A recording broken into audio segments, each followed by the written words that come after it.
Welcome to the Motley Few Adventure Hour, or something. There we go. I made an intro for you guys. You are welcome. All right, so we're in the game. There, you may have noticed there's a player called Cameraman, and supposedly Cameraman will pan around and give us an action-packed video based on what we're doing. So we'll see. I haven't seen it move yet, but you know, you do you. A couple of things that you can do if you want. Over the player list, if you right-click over your name, you can go to user configuration and assign a token to yourself if you want. It is up to you. I think you also should all have access to, and correct me if I'm wrong, but you should have all have access to like tokens and all of that stuff now. I believe. It could be wrong. I'm hoping that I got it right though. So, if you want to try to do that for 2 seconds, go for it.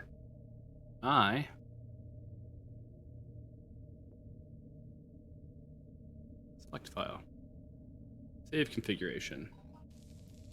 And now when I chat, I should have a thing. Hello. There I am. Look at that. Otherwise it just defaults to your character. All right, so when we were last here, you guys had made it into this tomb. You fought a couple of scarabs. Yorpel Abasi unlocked a magical door. You guys sort of slowly crept your way in. You could go straight, left, or right. You guys first went right. There's nothing too exciting in that room, but then you made your way. To the left, and I believe. I'm gonna have to learn your names. David, what's your name? It is Cad. Oh, that's right, Cad. Yeah, so Cad heard some water, got out of the way. Abasi made his way up to the wall, and you guys have discovered a secret door. You hadn't decided what to do next. So I ask you, what are you going to do? I was thinking of having a rope tied so around me, and I can go down this tube and see if there's anything there. I wonder if we should split up, because there's 2 more rooms, or 2 more doors a little further up the hall. So maybe a couple of us go check those out while a couple people go down this tube. All right.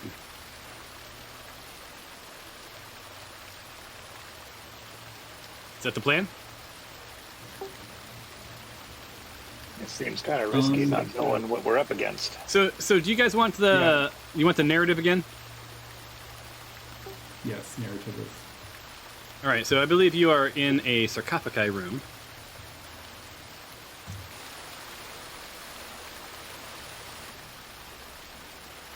So. Oh, hey, there's text scrolls. Oh, that's interesting. I don't know how I made that happen. Yeah. Anyway, somehow I'm chatting as that dude. I don't know how this works. Anyway, so you're in a sarcophagi room. This is like a cramped room. It holds a trio of sarcophagi. 2 of them rest against the walls at either side of the door, and the last stands against the far wall, facing the door. Is that the same for both rooms? Yes, for both rooms. Each sarcophagi bears a highly detailed cover carved to represent the person entombed within, and otherwise decorated modestly. Mostly polished stone. You guys are in the west room right now. So next to the wall is a withered corpse clad in ancient destroyed robes and armor splayed out on the floor. So there you are. You're in that room. Aren't quite sure what to do yet.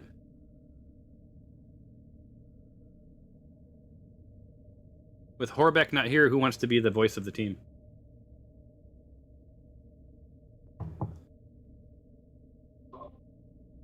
I'm not really smart, so I'll leave that to you guys.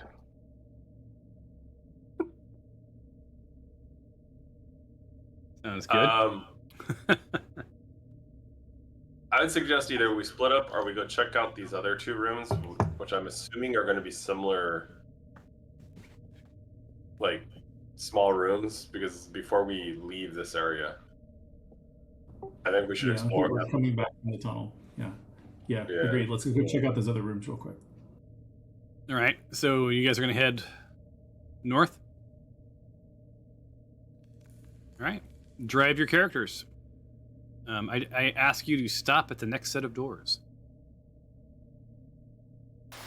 To pan the map, you just hold down space, right? I use the right mouse button. Okay, yeah, that's working. So I'll have a bossy stop, and you can hold your shift to do a mid-grid move. So you can freely move. It turns off the grid snap. So if you're like me and it annoyed you that you couldn't put a person in the dead center of the hallway, that's how you do it.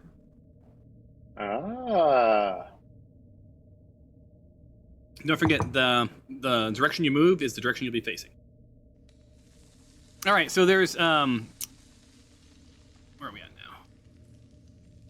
I gotta move you guys out of the way for. Oh, there it is. C. There we go. All right. So you are now at another crossroads. Ahead of you, you see some stairs heading down to what looks like a door. There's a door to the east and a door to the west.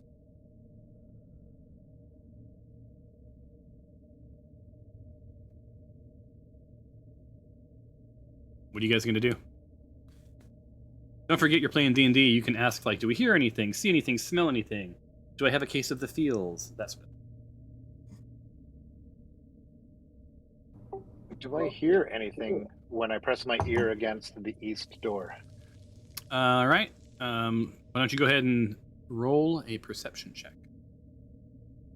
Okay, so I don't know what happened to Sue, but I don't see her on the map anymore, and I can't seem to control her, so I can't move her. Like, I don't know what happened. She's right here. Yeah, I think you have to. Once the character you're controlling goes out of line of sight, you can't click on the other ones to move them. Okay, so I need to go back. Yeah, I put Sue on the stairway for you. I parked her.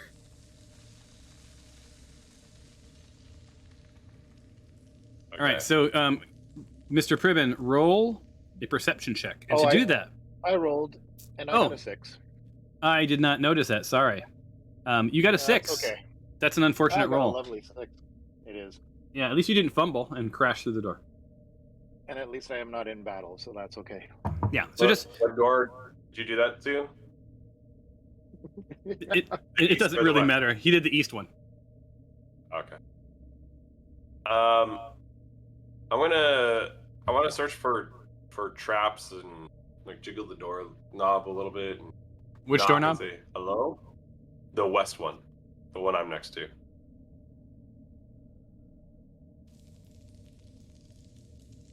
All right. So the west one. The one Atreus is next to. Yeah, the west. So that one. Yes. All right. I'll move you back. Where did I go? You. There you are. All right. Okay. So you're looking for traps. Can you do a detect traps for me? What would that be? I believe if you have that as a proficiency, you can do it. Otherwise, I believe it's sleight of hand, right? Wait, detect it. Or is that investigation? No, investigation. My bad, investigation. Okay. Yeah, I don't have a detect traps, or I don't see one anymore. So.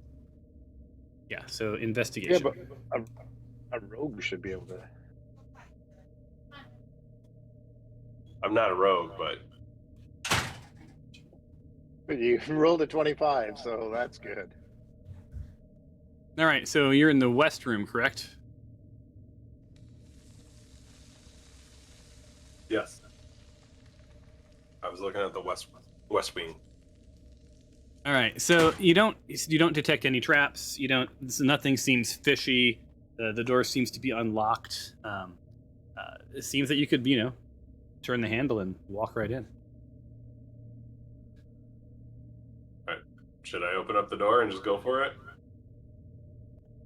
All right, I'm gonna open it up and walk in. Boom. The door's open. So this room is western door opens to a long, broad chamber. It's dimly lit and lined with cots of simple construction, with little care given to the comfort of whoever uses them. Almost every cot bears the dissected corpse of an unidentified humanoid. The far wall is lined with more urns, jars, similar to those found at the entrance. Their faded labels bearing archaic script identifying the contents. It's likely they were meant to be used in some sort of magical ritual. And I just remember, didn't you guys experience something in the East Room down last time we played? It wasn't like there was nothing in it. Like, wasn't there a Sound of water. No, that was the West Room, in the East Room. No, I don't think we experienced anything. I don't remember anything happening.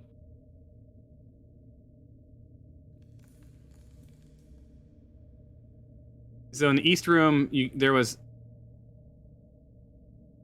someone clad in. Okay, so maybe there was nothing there. Okay, all right. So anyway, we're back here. So there's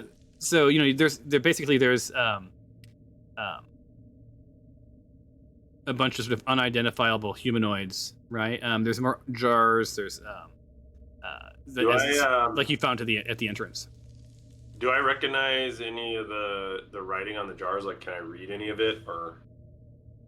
Roll a history check. Let me see. There we go.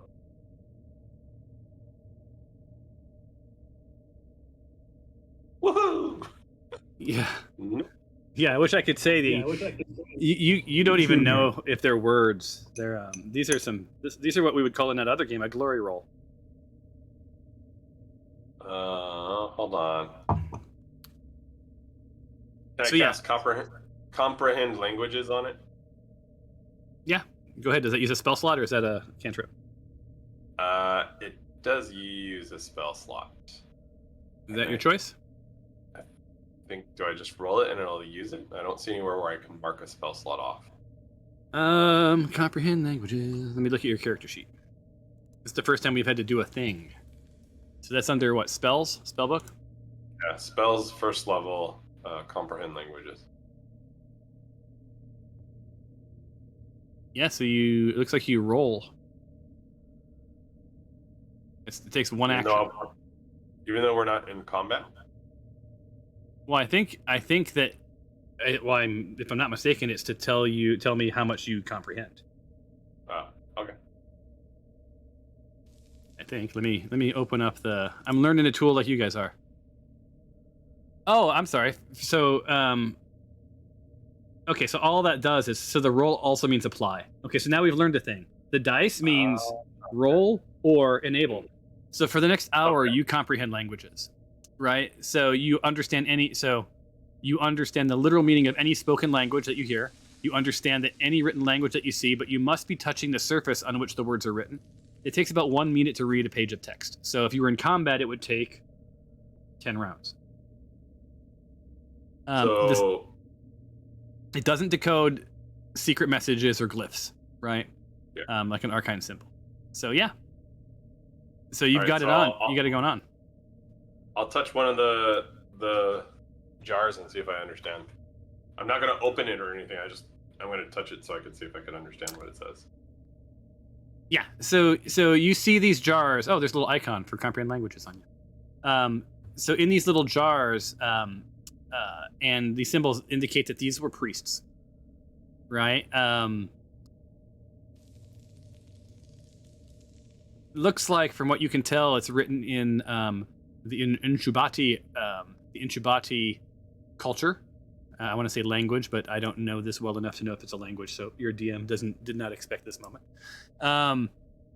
The passage says something that they might be guardians of something.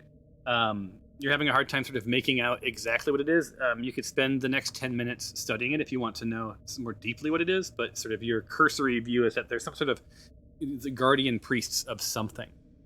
Right. You think to yourself, man, does anyone, this is a new party. Does anyone have speak to the dead? right? Because this might be a moment where someone could speak to the dead.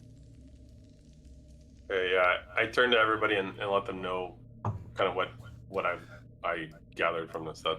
Well, the only Seems to be a everybody, room where the only everybody is Cad. I there's don't. someone else in Yeah, I there. don't speak. Oh, I don't there's. speak to. Yeah, I'm in there. Oh, you're in there. It's just hard to see. It's so dark in here. Sue's out in the hallway. Oh, so is Horbeck. Okay, got it. So they're just watching your flanks. Abasi sort of heads in very robotically. Boy, I love driving with keyboard, you guys. This is so cool. Shining his starlight and takes a look at these things, and he's like, yeah, these are absolutely Ushabati guardians, right?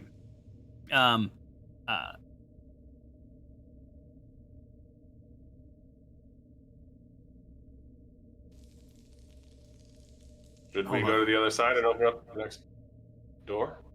Well, I mean, so what he pointed out is, he looks at the cots, right, and he pulls back, and some of the cloth, and he sees that while these urns represent the priests and whatever they're guarding, the actual guardians are like motionless in the cots. So the actual priests are in the cots. Right. He says, he doesn't see any weapon. They're what they're priests. So like the armor they wear is old and worthless. Yeah. So something's killed these guardian priests, is what he surmises.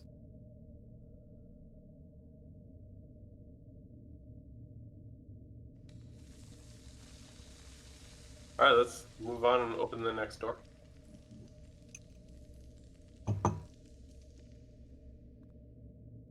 All right, so you guys are done investigating. Let me move. Where'd he go? So Abasi's, hanging back. He's looking around the room. He still thinks he might find something of interest here. All right, you guys heading to the east or to the north? Let's east it up. East it up. All right, you busting through the door or you walking in? What are you doing? I think we already gave this one a quick listen, right? Yeah, East- I just well- heard wood though. Yeah, he didn't hear much because he rolled a 6.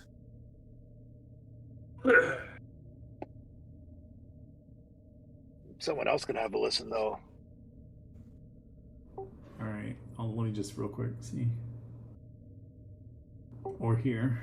All right, perception check.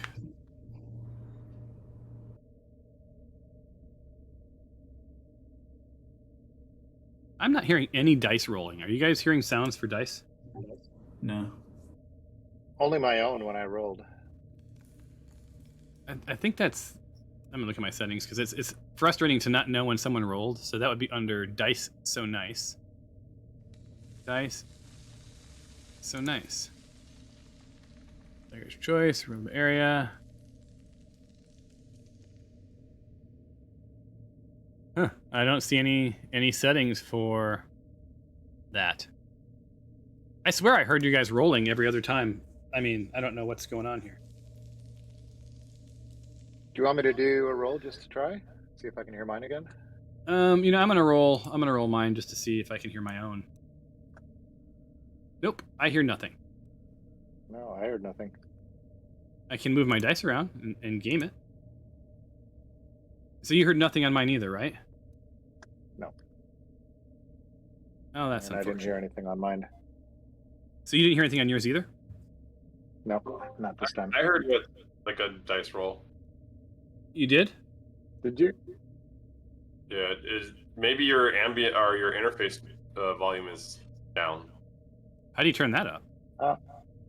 So go to sound, and then there's global volume controls, and then maybe it's just for some reason it got dropped all the way down.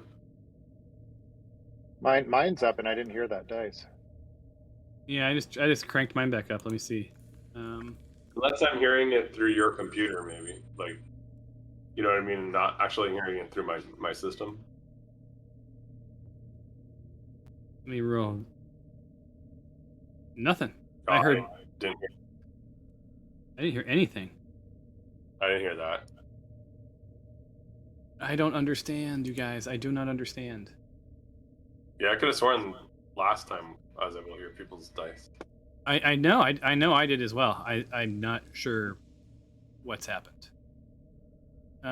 If anyone gets bored, Google "dice so nice, no sound." But anyway, are you guys hearing the ambient sounds at least when you click your character? I hear like a low wind through a tunnel, I think. All right, curious. That's all I'm hearing. What if I were to say, play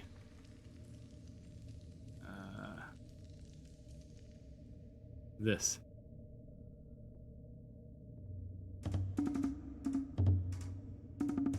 You guys hear music now? Yeah, is that Ritual Deep, Dark, Yep. and Wet? I Yep. love that song. Do you? Yeah. I think M83 did this, right?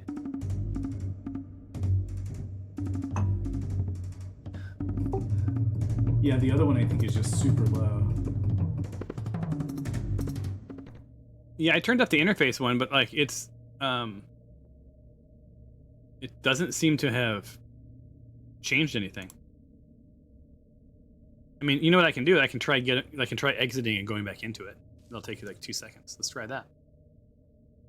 Unlike Fantasy Grounds, it does not kick you guys out, right? No one said right, so I'm assuming it did not kick you out. Oh yeah, not kicked out. All right, I'm logging back in. Let's see what happens. Me.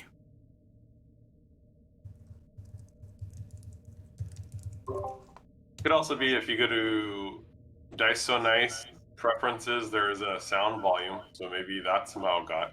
Oh, I did not know. I didn't see that in the preferences. As soon as my interface loads back up, I'll do it, and then we'll do this room because I'm excited to get the ship a rolling.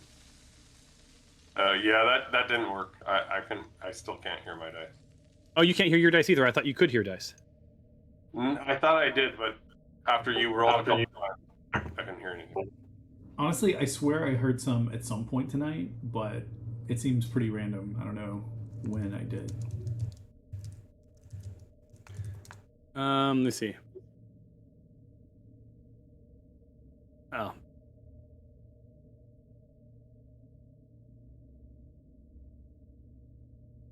Oh, so you can't. So it says yes. Dice so nice. Foundry tabletop. You can adjust the sound.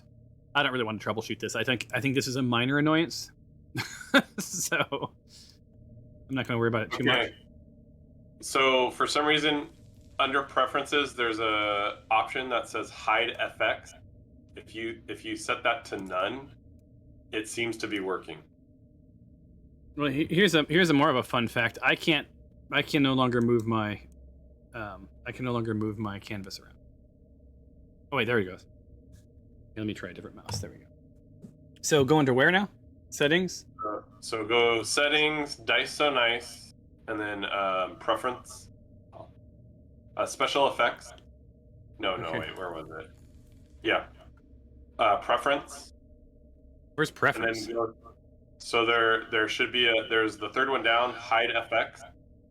If you switch that to none, it seems like it brings the sound back. And then Hide FX. Is this under my dice settings? yeah, Dice So Nice.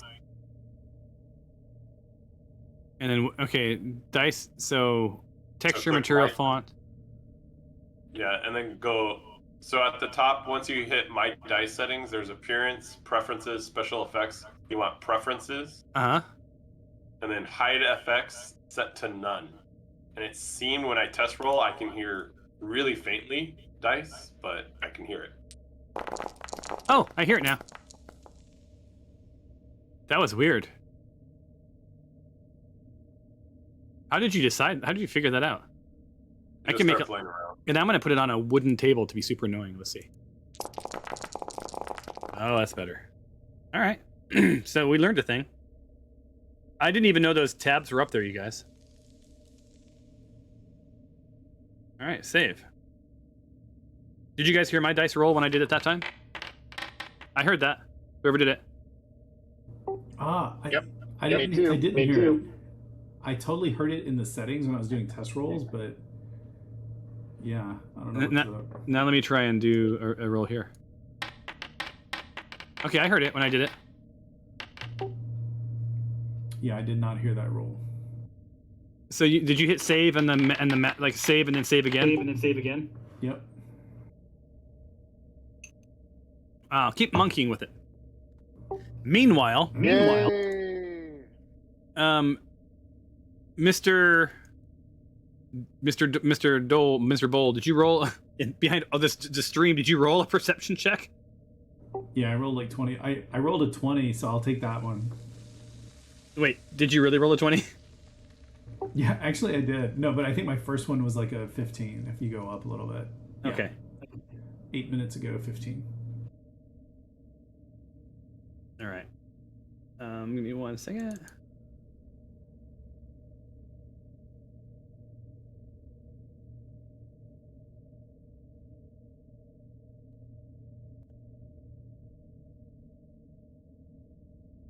All right. Cool. Yeah. So you put your up against the wall or against the door, and again you hear stillness. And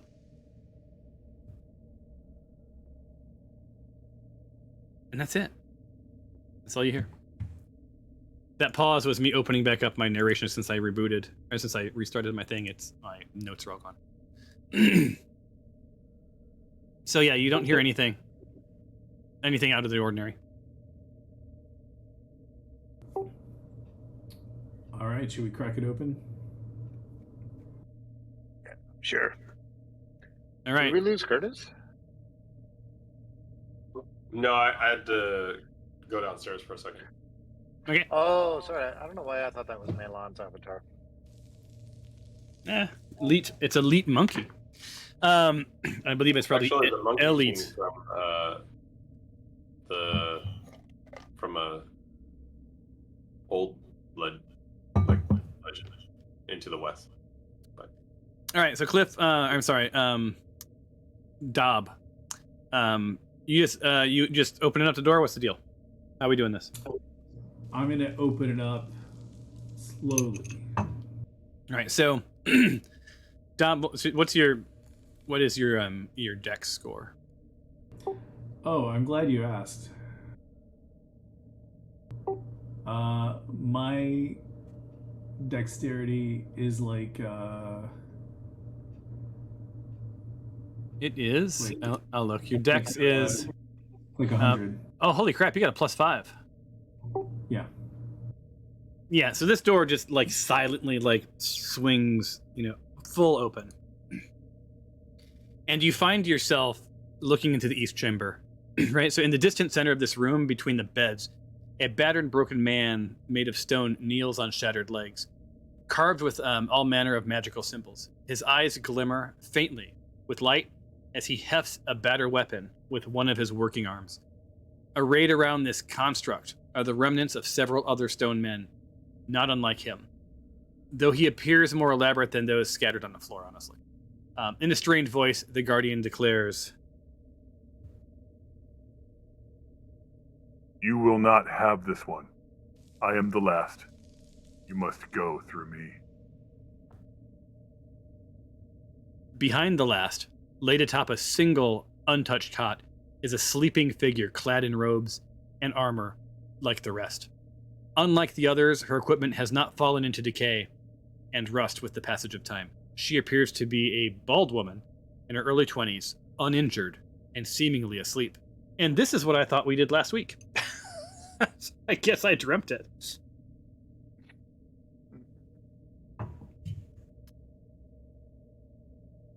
I feel like we should page a bossy to come talk to this dude. You guys want a bossy? Do you want to call the bossy in? Yeah, let's see if a bossy knows how to, like, I guess, calm this guardian down. There's like a secret code he knows or something. So he pulls into the room and he stops dead, knowing it doesn't make a lot of sense to proceed forward. And anything he does is going to sort of trigger this character. Is sort of what is sort of the vibe you get. On the way through, he whispers to Dabul, there's a lot of unexplored goods in that last room.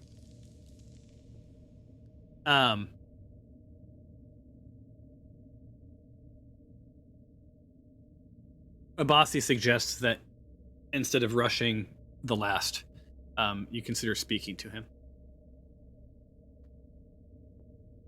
Sort of steps out of the way.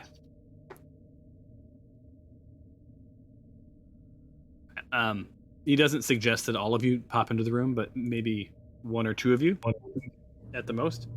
You don't want to spook the last. You don't want to start a fight unless you have to. Who's good at make talking? Because I am not. I have a deception of 12 and a persuasion of 8 plus 8. So that seems useful. I can only deceive. So I can move forward and talk to him. What about Sue and Horbeck? Oh yeah, let me see. Sue. Oh, Sue has a persuasion of 13. We send her in. All right, so drive her on in. Okay, let me. She's the bard. That makes sense. Send the bard in. Let me. Is that's her? Okay.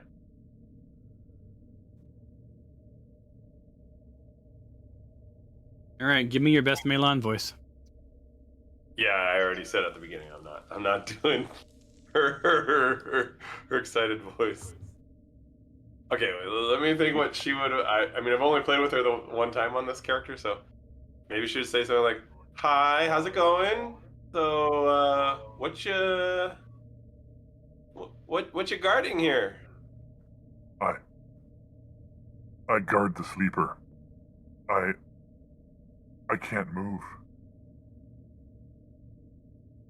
Well, that sucks. We're here to help. How can we help you with this situation?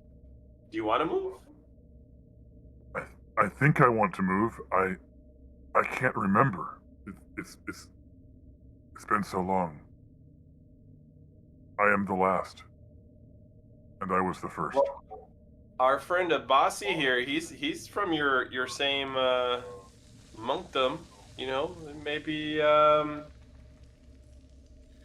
maybe you could wake up who you're guarding. You see him. You see the last sort of glance to Abasi, and I do not recognize this Abasi. I was the first, and I am the last. I can't seem to remember. We got some news for you. It's been maybe over, if I remember, a couple of 100 years, if not more, since you've been in here. So I can see why you probably don't remember much. But we could really use some help. We're trying to block whatever evil's in here from getting back out. So evil? Maybe you could wake up the sleeper and they could help us. Has the evil awoken? We're trying to prevent that. The sleeper may be the only hope. Yeah, that's exactly what we're trying to prevent. Can we get the sleeper to help us? Can you wake the sleeper up? I do not recall how to wake the sleeper. Crap. Perhaps you seek out the dead. Perhaps the dead have tales to tell.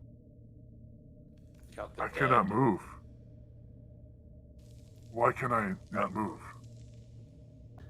And this guy's, he's kneeling in an all but stone part of the floor. He can only move an arm, barely move his eyes and his neck.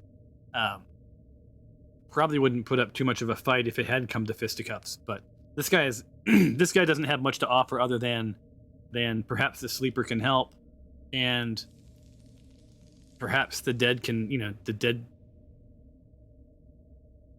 might provide some clues. Abasi, hearing the entire thing, suggests that perhaps Well, why don't I just let the Abasi speak for himself? We need to find a way to wake the sleeper.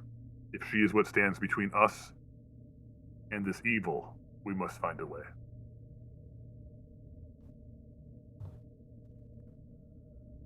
Do any of you know anything of such things?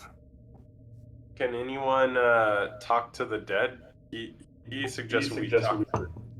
Yeah, does Sue might, I think, would be the only one, like bards or clerics, I think are the only ones who can speak to the dead. Yeah, I don't see it on the list. Doesn't seem like a Sue jam, frankly. Yeah. Does anyone have... So, why don't you guys roll an Arcana check? Or anyone who's in the room. If you're not in the room... well, incidentally, it is, Abasi has suggested, now that you've sort of made peace with this guy and you didn't rush the room, anyone who wants to go in the room can. Without possible incident. I wouldn't go rushing the sleeper. That might cause some problems, but other than that, it's probably safe to come on in. Abasi's going to head over to the sleeper. Wait, where is she?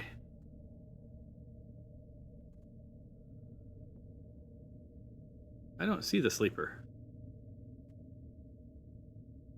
Isn't that her kind of? There's like one sitting sort of on the bed. Is that the sleeper? It could be. It's not clickable for me. All the way in the back corner. Oh, far back corner. Oh, there we go.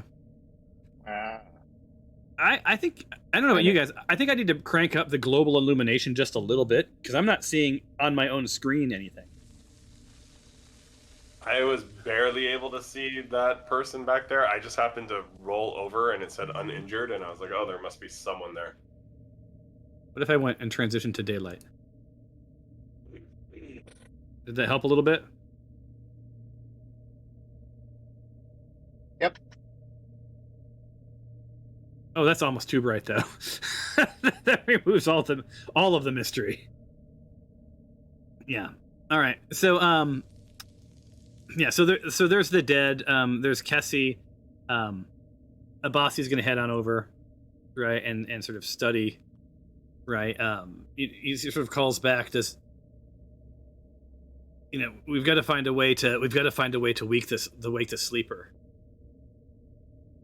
Right, and he's examining her. She appears to be at rest. Like there's no visible signs of injury. Beyond that, he's like, does anyone want to check this out?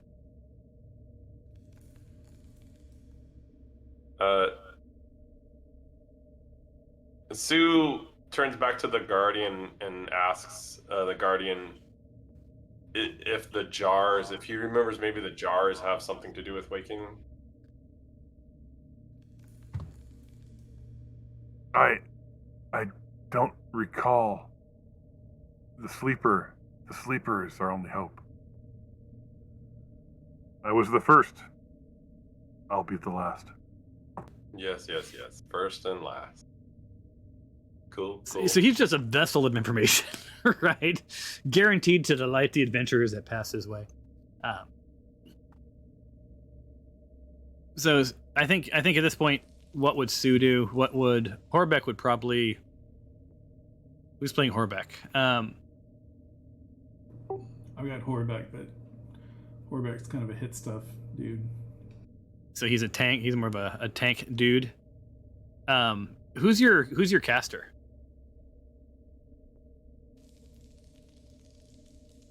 Probably. Like I'm a paladin. Yeah, it'd be between Sue and Cadmus, probably. So to move us along, I think because we spent so much time talking about the interface and not so much D&D, there's things like checking for magic, understanding I think you did this earlier, but language. So Sue did roll a Arcana check earlier, like in the room earlier. Oh. You asked that, and so because she was in there. She got a 14. All right. So unfortunately, that's there is magic she senses, but it's sort of well above that 14, right? It's above her head. She can't sort of figure it out. Now, Are you in the room? I can't remember. Atreya? Who? Atreus? No. Atreus. So you do. So it's an S. Yeah, Atreus. Yeah. Cad. Yeah. You weren't even sure there's magic in the room. So you have that comprehend languages, right? So, you realize that these are draconic symbols, right? And so there's definitely some magic at play here. Oh. Just sort of based on what you're sussing out, right? I'm assuming that you've been in the room for about 10 minutes. There's some blend of necromancy and transmutation, right? That has sort of locked this woman's soul into this sort of stasis. And what can be locked can be unlocked. All right, so I tell everybody, hey, we got to find some sort of magical key. My guess is maybe in these jars over here. Can you roll a religion check for me? It's another intelligence, but a religion check. Where is that? Anyone in the room can roll a religion check. It sounds like there's a garage door in this cave. There is. Woo! Cad finally pulls his weight. All right, so Forwards in a row. yeah, Sue, despite her buff, not much goodness there, but that's okay. Cad to the rescue. So, like, look, as soon as you hear about sort of the magics happening, right, and even though you can comprehend languages, you really can't make sense of it. Cad, you take a good look at her and you realize that she's wearing an unreasonable number of charms and symbols that belong to sort of gods and deities of antiquity, right? Some of these symbols haven't changed for centuries, but there are many, like obscure and variant symbols worn on bracelets and things hung around her neck. Most of them are benevolent or at least sort of neutral in nature. So it seems like she's on the side of good, but absolutely has her bases covered when it comes to sort of protections of charms and the like. So, pulling all this together, there's some magic at play, right? There's various religions at play. Visibly, she seems healthy. If you want to know anything else, anything beyond that, you'd have to roll a medicine check.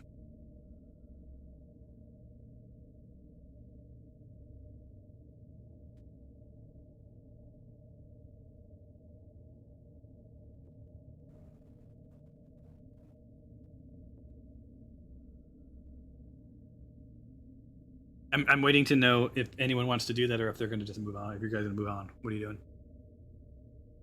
You still have that northern door to go through. I will roll a medicine check. Yeah, I was wondering, That'll do. Oh, wow.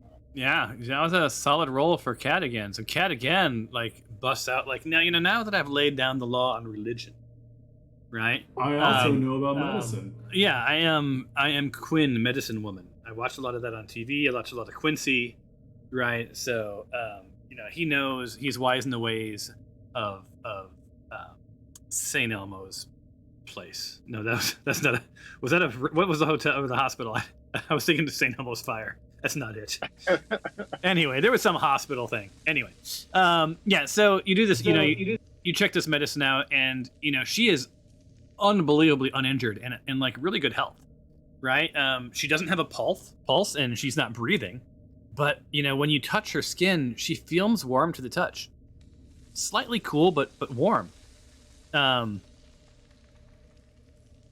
this condition, you would think that she would live for maybe a week, but not 1,000 years. So clearly, yeah, there's some magic at play, and Cad, you sort of call back to does anyone have detect magic? Who can detect some magic?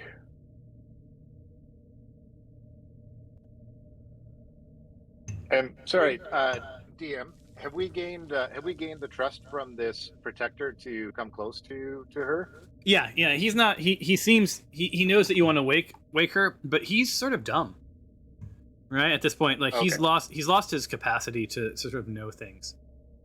And while I'm here, I'm giving her. Yeah. touching her isn't going to. No, you're provoke. good. Yeah, you're good. Okay. And Mr. I'd say if anyone- Double, I gave you your 20 points of experience just now, just so you know. If anyone would have detect magic, it might be Cadmus as a paladin. I know that's one of the spells that he could have taken.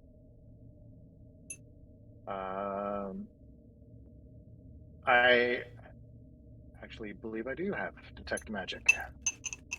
So Otherwise, the only thing that Sue has that we could try is a counter spell to see if that would end whatever spell that is But on this. We've already established that there's magic, and detect magic would just tell me if there is or not. I believe. but it would It tell won't you tell me that what kind. it would tell you the kind of magic, and Oh, maybe okay. what you're up against. Okay. Then I will use my detect magic. Yep. I believe it's I roll for this, I'd have to look at your character. or oh no, I cast it. So yeah, I will cast spell at first level. All right.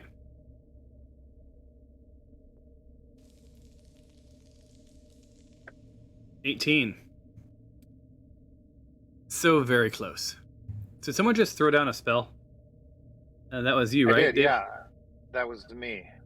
I placed it on the person. All right. So you have detect magic in that sphere. Which no one remembered. Like, how long does the yellow one last, Mr. Derry? How long does what? You cast a spell last time, right? Sleep? Was it silence, or what was the spell that you guys cast last time? It was sleep. It lasts for like an hour, I think, or something. This one says that for the duration, you sense the presence of magic within 30 feet. If you sense magic in a way, you can use your action to see a faint aura around any visible creature that bears magic. The spell can penetrate barriers, but it's blocked by a 1-foot stone. I don't have a duration, but So within this room, it's going to work within this room, basically, is what I'm hearing. And I changed your Yes. spell to be that nice red line instead of that abysmal thank you. background color. Huge, All right. huge glow. So there we go. All right. So yeah. So you've cast it. Oh, sorry.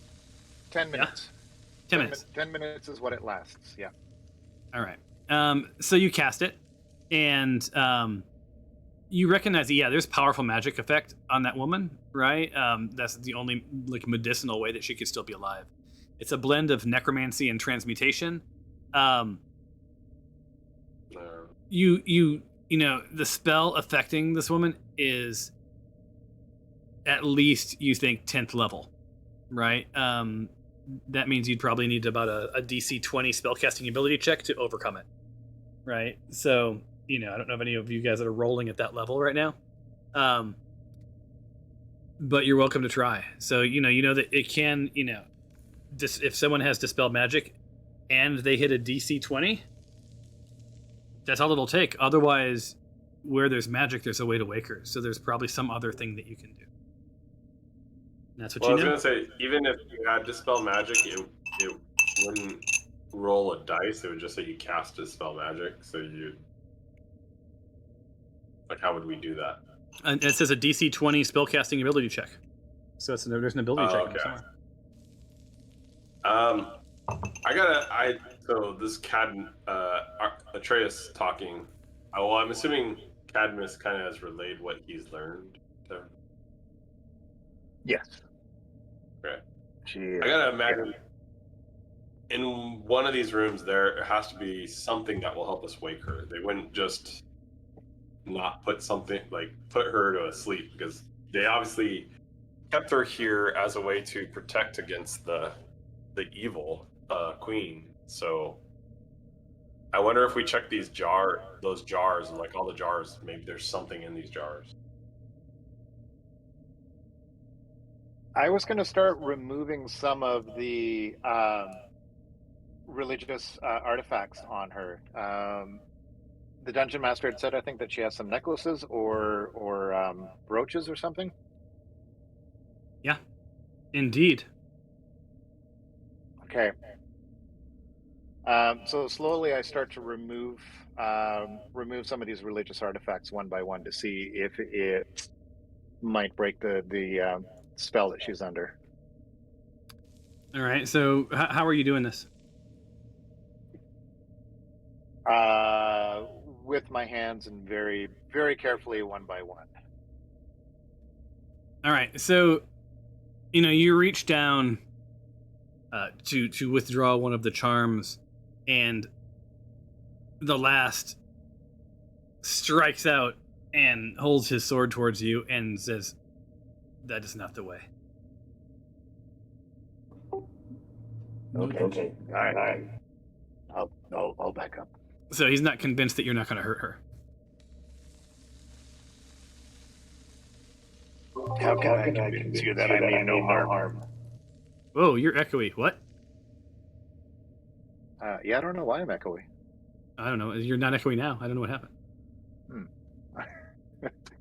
How can I convince you that I mean no harm to her? We're trying to remove this spell.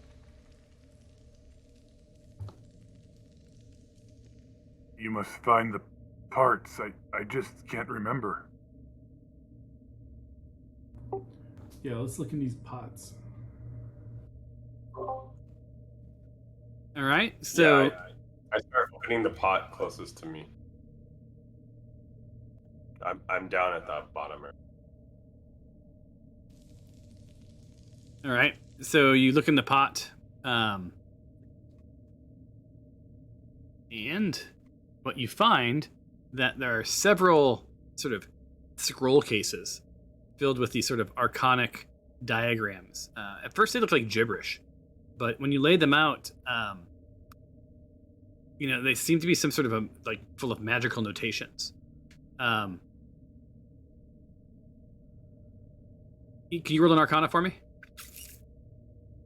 See how much more I can tell you.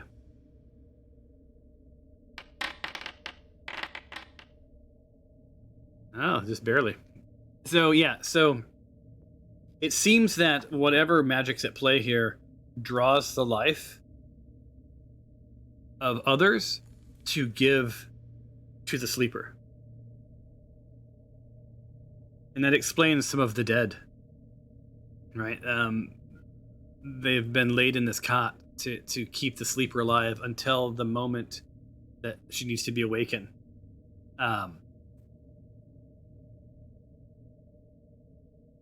Roll a perception check. Anyone? I'm looking for an 18.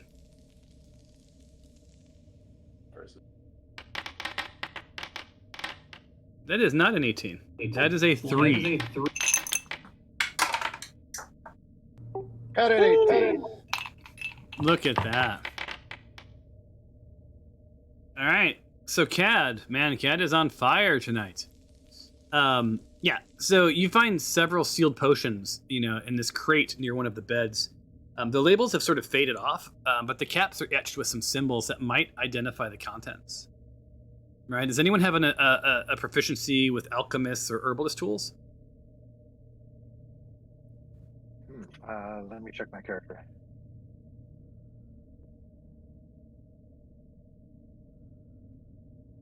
I don't know that I do.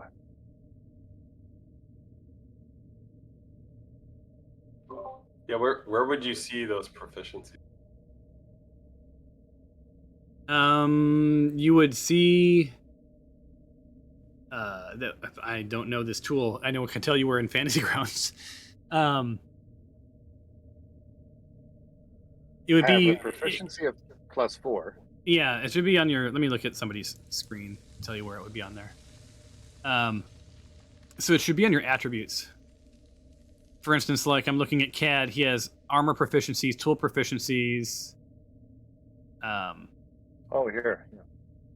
Yeah, so there's that right-hand column. You just sort of scroll to the bottom, and it'll have your proficiencies down there.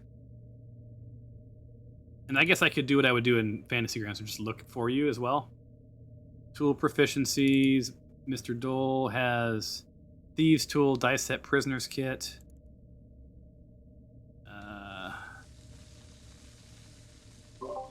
I could play a mean flute if we really need that, but other than that, not really. Yeah. Yeah, same with... Yeah, you must be talking about Sue? No, I was talking about me because I play the flute and the pan flute. So. Fun. Let me look at the last person. Thieves Tools, that's you. And finally, CAD.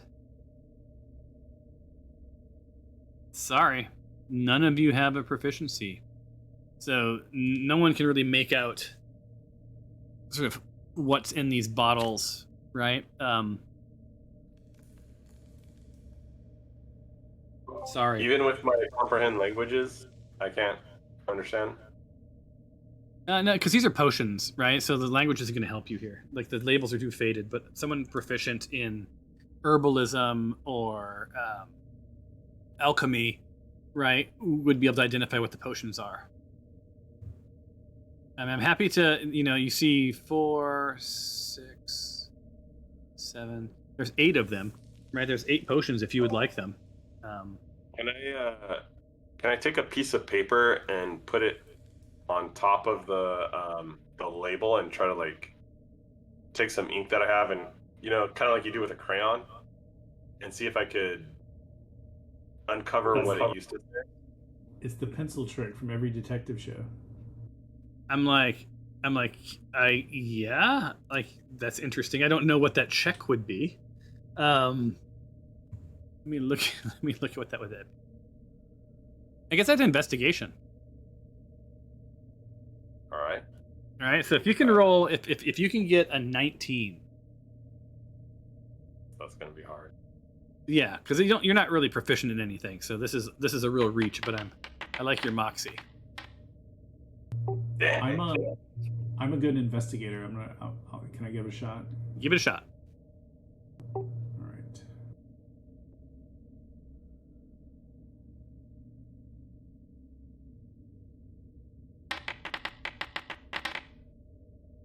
Not today, though. Yeah, good investigator for sure. Did you roll a 2?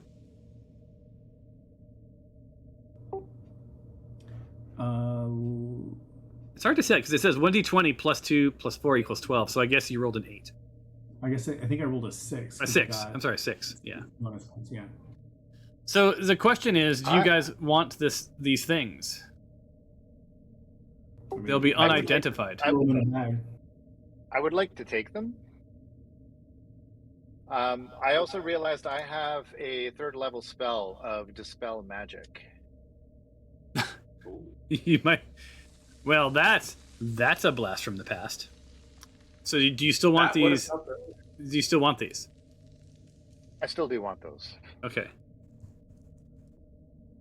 Give me 1 second. Are you gonna try Dispel Magic on? Who's gonna carry them? Who wants? I can carry them.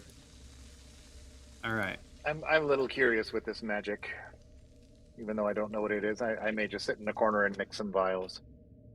All right. Give me 1 second to give you your stuff. This is the first time I've given you stuff. Here's what I found. Oh, what did you find? That's exciting. All right, and I have to figure out how to make it not identified. There it is. Boom. All right, so the first one's coming in, and there are how many of these? 4 of these. So you have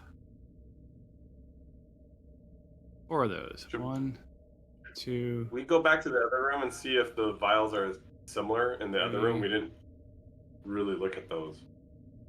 So do you now have 4 unidentified potions in your consumables? Check my inventory.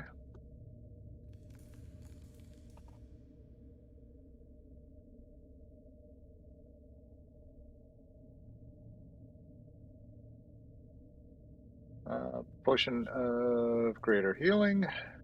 Well, shit. So the No, those are mine. Like I already had those potions. Okay, so there should be just some potion at the bottom of that list. It's not showing up in my inventory. Right after torches 2, is there something right after torches 2? I think one might be a potion of greater healing. Oh, I have. It says potion of healing. So even though it's What? so in its properties, it's unidentified. I will assume it's unidentified. Well, I mean, I don't know what to tell you.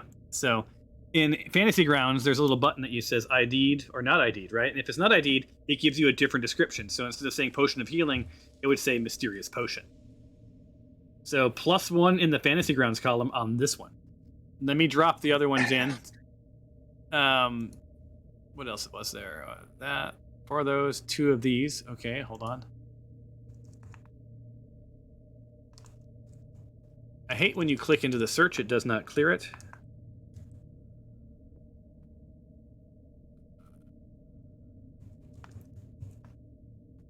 There's 2 of these, so let me drop that in here. I'm going to also make this unidentified, and, that won't matter, I guess. Let me do it anyway. Unidentified. And close. And I drag it into you twice. And it should be another thing at your bottom popped up. And what does it say? Yep. Do you want me to read it out loud? Yeah, might as well, because it whatever it did, I un-ID'd it, but it didn't seem to work probably. It is. I have 2 potions of poison resistance.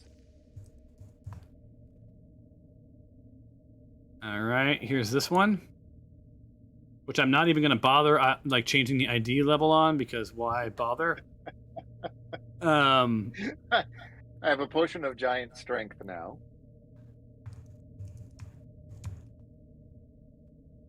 And a potion of there you go. And a potion of necrotic resistance. All right, so I gave you that stuff, and then you rolled. You were going to roll your Dispel Magic, correct? I was going to roll Dispel Magic, but I now see that I have potions. Uh-huh. But in the real world, I have no idea what these potions are. Yes, in real world, you supposedly have no idea. I am still fine with. I just noticed all of these spells that I have that I didn't realize. So, yeah, I will like to try my Dispel Magic. I have a Dispel Magic and I have a Remove Curse. Okay. The Remove Curse isn't gonna. Well, it would be. You could use Remove Curse in the other game we're playing, because your other character is cursed. But yeah, so Dispel Magic is what you would want to do. Okay.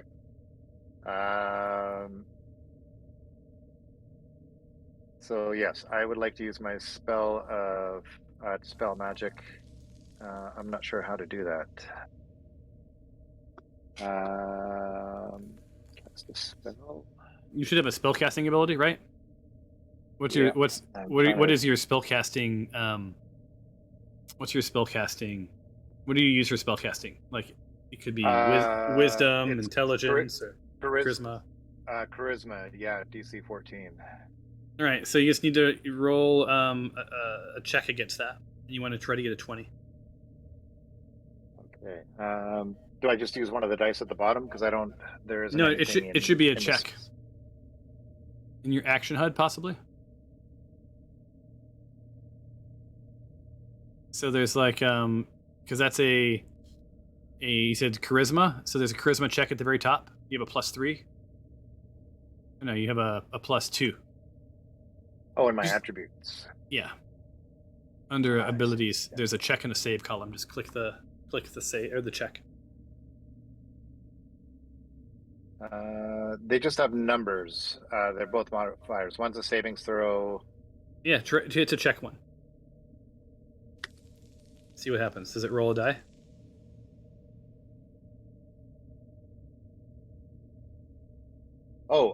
Here it is. Okay. So ability check. That's what I'm throwing. Yep. Ability check. Yep. And that would be the +2 one.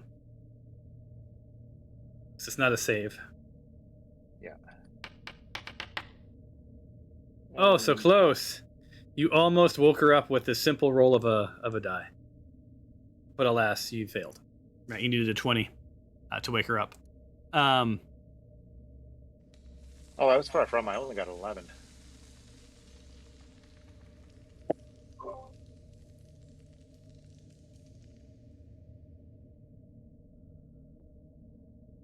You know, how many of those vials do you have?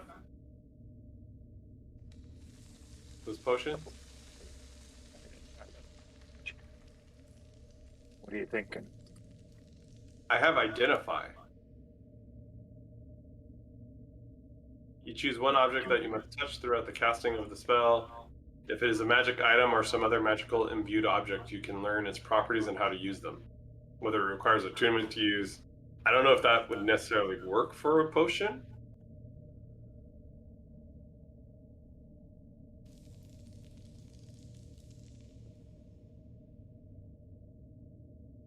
You asking me? Yeah, I guess asking the DM. I don't know, because I mean, a potion is kind of a magical item, but not like, I don't know if it's in the sense that the spell is talking about from a magical item perspective. Well, hold on. Wiki side. So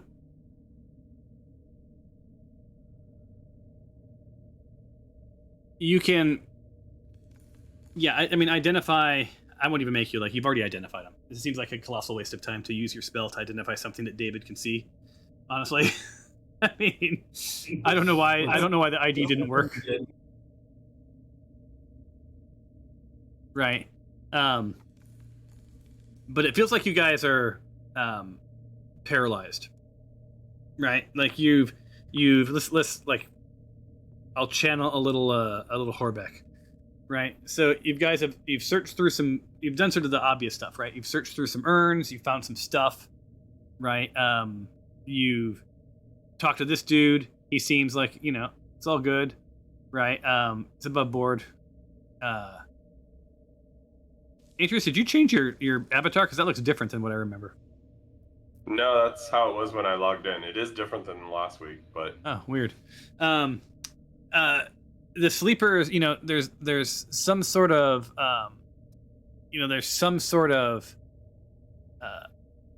ritual you're pretty convinced that needs to happen, right? You're not convinced that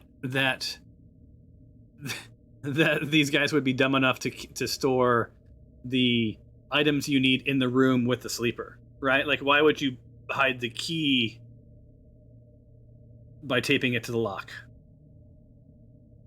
I'm just going to throw that out there, right?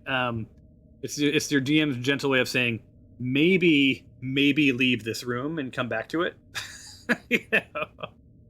Just to unblock you a little bit. I'd say we go to the other room across the way, look at the urns there, see if there's any more potions or anything of value in that room. And then we still have the room to the north, right? Yeah, and then let's move on to the room to the north. Yep. Hold on, I'm looking at the map right now to see what's what. Let's see.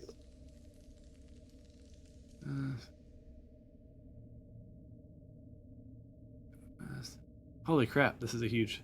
there we go. All right. So, what's your plan? You heading out? I think Cadmus is gonna fall asleep with the sleeper. He just looks like he's sitting on the bed next to her and just gonna watch her or something. I'm just trying to understand why my magic doesn't work.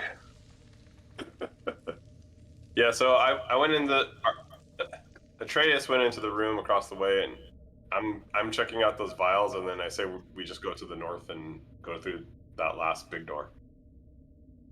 So you are in the west room. Thank you. The west room. Yeah, so you see the west. bodies of the dead priests. They're all sort of dressed similar, wearing sort of the bloodstained clothes, right?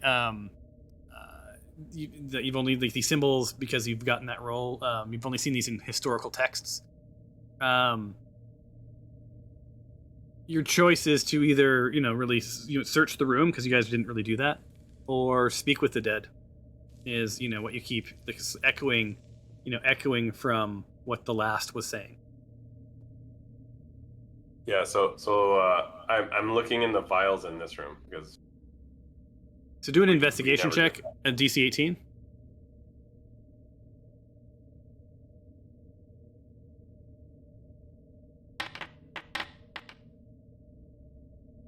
And I gotta go to the chat window. You got yourself a 16, which is not quite there. I'll give you a little bit, right? You see a bunch of papers, and they have sort of faded diagrams. Your closer inspection doesn't amount to anything because of your role. But it looks like this vault at one time may have been used to house treasure. But it seems more like a prison now. Yeah, the fade they're pretty faded, so it's kind of like not your fault that you can't really make it all out. Are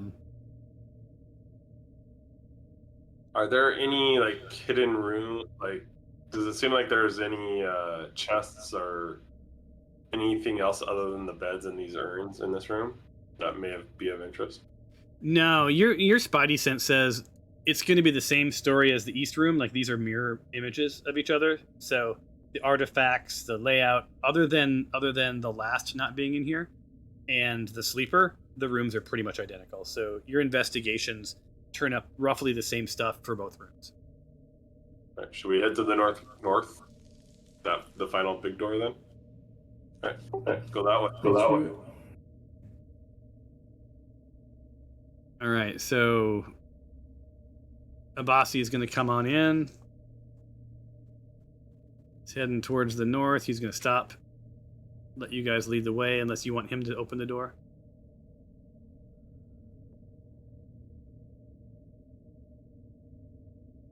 David, are you frozen, or did you? Oh no, you're just very still.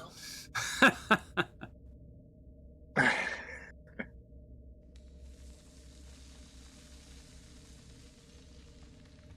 No, I'm getting used to this heads-up display and where everything is and what things do. Yeah, I'm trying to figure out why everything is broken and I can't get to anything in this thing. I got to open up another window.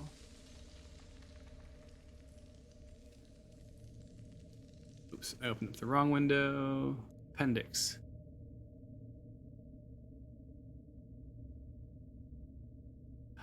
All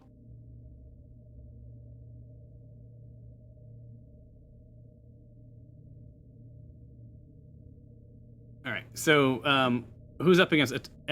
Is it Atreus? Is that right? Yeah, I want to look for traps and everything. All right. Make Roll sure it. it's not booby trap. Roll your detect traps. I do not have a detect trap. Is that just a sleight of hand? No, it's investigation then.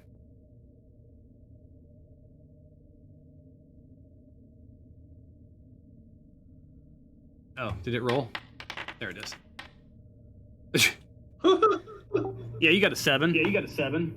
Seems like a door. It does seem thick.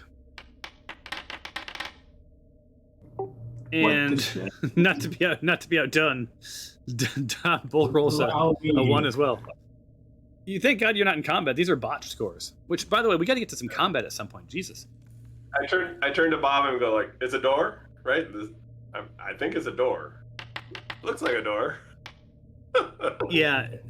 Wow. There's, hold on, you guys. Like, I think we could just fast track these rolls at this point. Hold on. I feel like we're just walking face first into the door over and over. Which one is it? Here we go. And this is a perception check.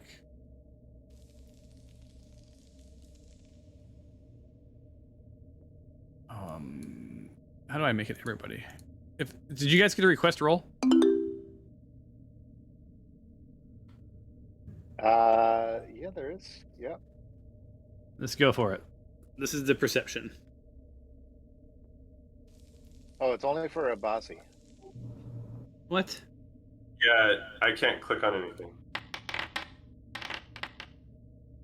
All right, so he rolls a 23, and he steps forward. He's like, "Step aside.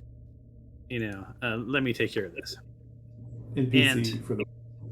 Yeah, so he says, like he doesn't sense anything spectacular here.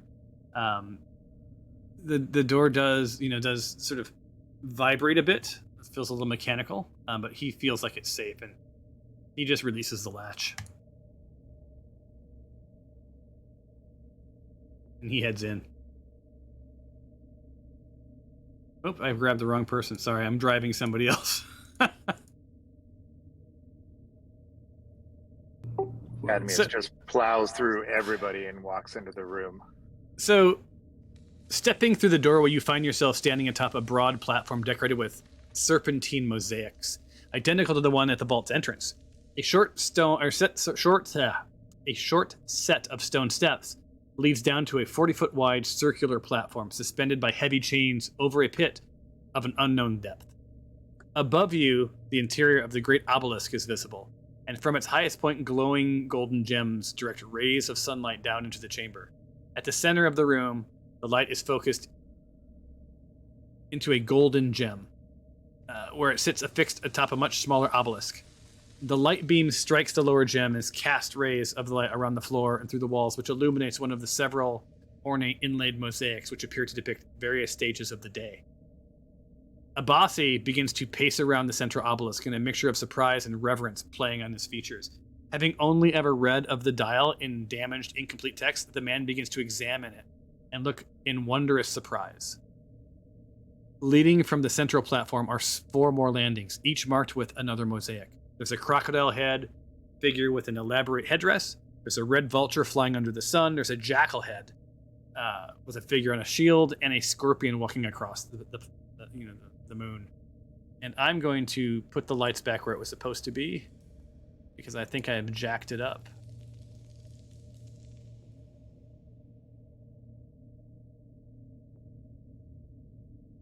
Is it getting dark again? Yep. All right, perfect. Now you should be able to see the level way it was intended with the lights and stuff. All right. So here you are.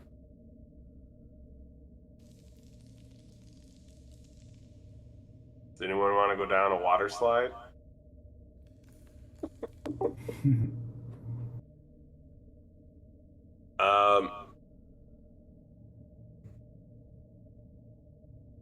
It looks like the obelisk is glowing.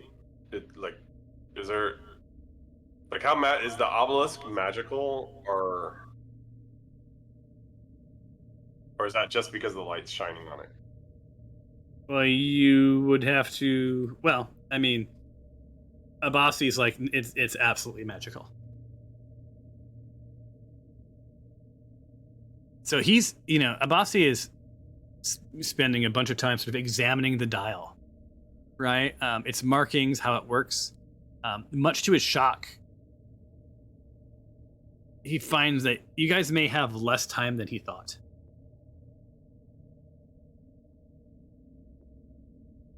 What he's telling you is, you only have about 24 hours remaining until the magical seal breaks and the Demon Queen is free. So honestly, to be successful, you're going to have to figure something out. I asked Abasi, can you remind us, there was a Demon Queen, and how many of her, guardians or generals were there? Was it 4 or 5? It was 4. There were 4 guardians, or 4 generals. And time is not on our side. This central pillar, it holds this capstone. It's these hieroglyphs. As you can see, they're slowly changing.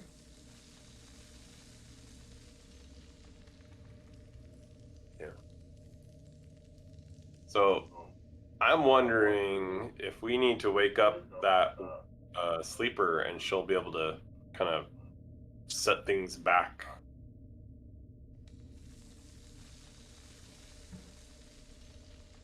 Because I'm guessing these pictograms on the floor that we see are representing the guardians, are the generals. Oh, there's 5. So you're investigating? Is that what you're trying to do here? Yeah, I'm kind of looking at the pictures on the floor, and then I'm asking if Abasi, if like, hey, are these representing the different generals? Is that like, if we open up one of these doors, is there going to be a zombie general coming after us, or? I feel like this has got to be the 5 mini bosses. Yeah, that's what I'm kind of thinking too. So Abasi's like, in my texts, this was unclear. I know that we must rebind the Demon Queen, and I know that this dial is the mechanism by which we do so. But it appears to be a clock, and I don't know what the next step is.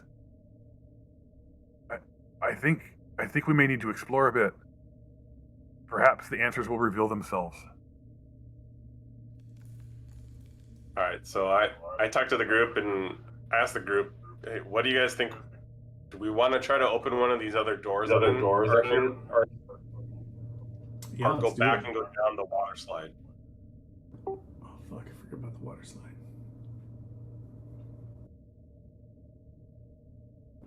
Maybe we can open a door here and walk here and see what we see. I don't know.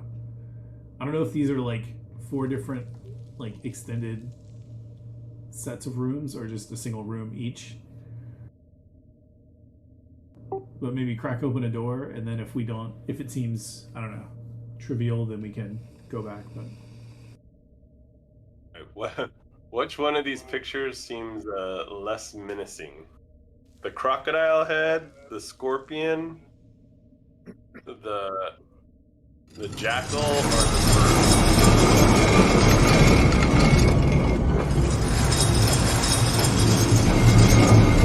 Oh, that's loud. I think that's just Tom's garage door.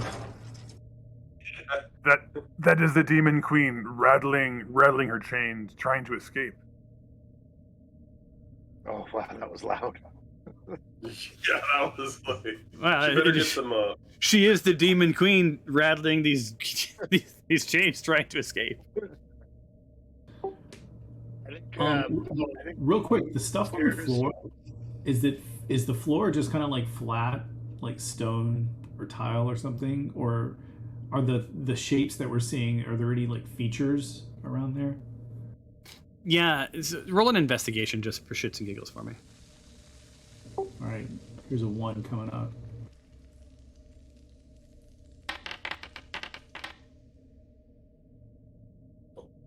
Nice. That'll do. 16 plus whatever, 22.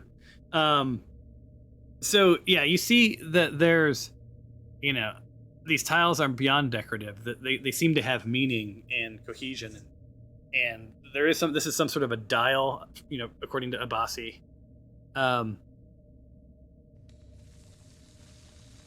Abasi really thinks that you guys need to figure out a way to wake the sleeper, which he's sort of pushing for the explore.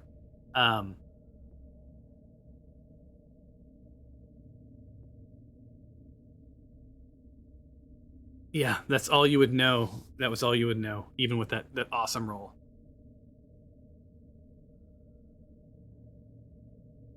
Is there anything like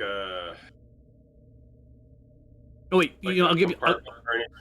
I'll give you one more thing. You do notice that there's 4, the intersecting circles. There's sort of 4 shapes on the, sort of on the platform, and there are 4 distinct hallways.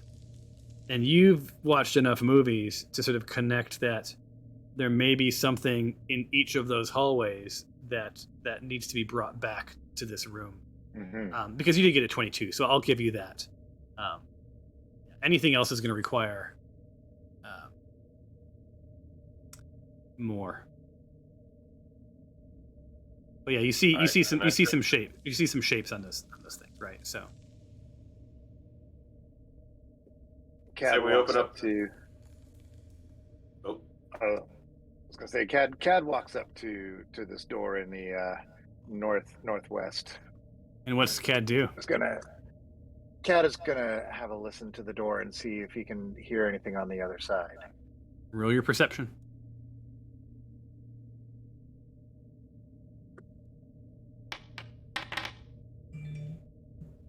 Cad gives up. It's just another door. Yeah, that's a pretty bad roll. As Cad leans against the door, well, not a fumble, he puts a little too much pressure, and the door just pops open. Thank God there's nothing on the other side of it. So Abassi is sort of delighted that you guys are making the move. Where's Abassi? Cad turns to the rest of the group. Should we go inside? Let's do it. So Abassi's like all in. So as you travel down this hall beyond the sort of the avian mosaic floor, the air becomes sort of dusty and a little bit bitter. I'm so annoyed, you guys. Like on my, like they have this is a custom mod, and in mine I can actually paste the text right into the chat, but they have done all this fanciness so that it doesn't work. So all I can do, I think I can maybe just paste it into the chat. It's gonna be ugly, but there you go. Just some unformatted text.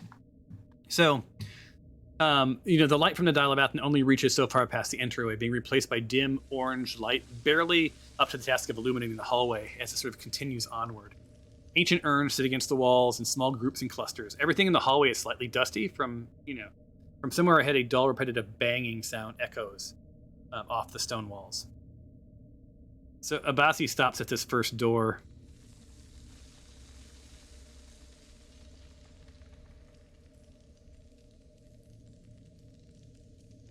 And sort of leans back or looks back and says, Do we move on towards the sound, or do we see what's behind this door? I'm not going near doors anymore.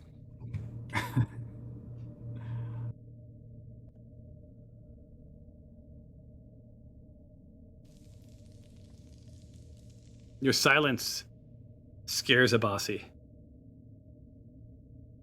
I'll take a quick listen at the door. All right. God damn. You don't hear anything. Do me a favor, roll a 20. And get less than get 10 or less. Or else this door is just going to collapse under your weight. It's not a fumble, but you guys' rolls are so bad.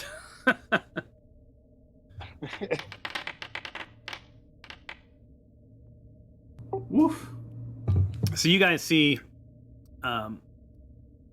Dabble. Wait, you're not even up against it. It's Horbeck's against it. Is that Horbeck was doing it? Is that who's up there? Oh, dang it. Well, not that it really matters. It doesn't matter. Yeah. So Horbeck's up against the door, and like you see him stumble and sort of press up against the door, make a little bit of a sound, but otherwise is okay, and sort of turns back and like I think this room might be clear. Should we go in?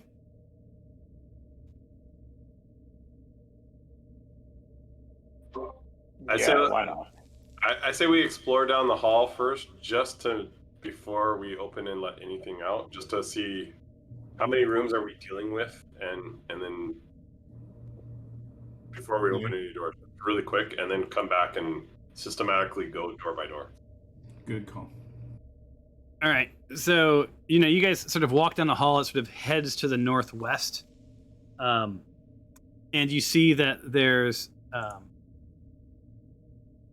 somehow I had opened a door accidentally.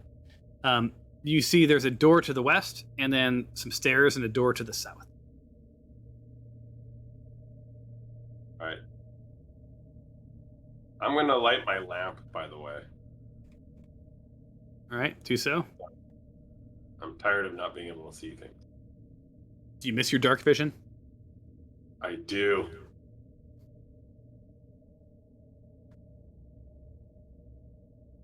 I guess I used it. Let's see. Did you use it? So I clicked the dice and it popped up in there, but Lamp. 15-foot radius. So, how's that? How do we turn on the lamp for you? Is that an effect?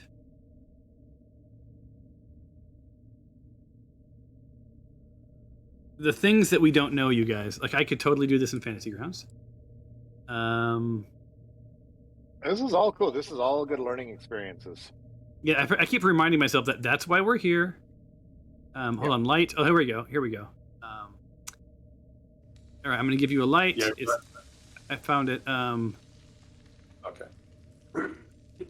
Torch. Update token. Is it lit? Are you lit now? No. No. Basic configuration. What's the light radius? 15-foot radius. All right. And dim light for an additional 30 feet. Dim 30 and bright for 15. And light color is torch. Update token. Huh? Oh, there you go. I figured it out. That looks pretty cool too. Yeah, so you've got a torch going, man.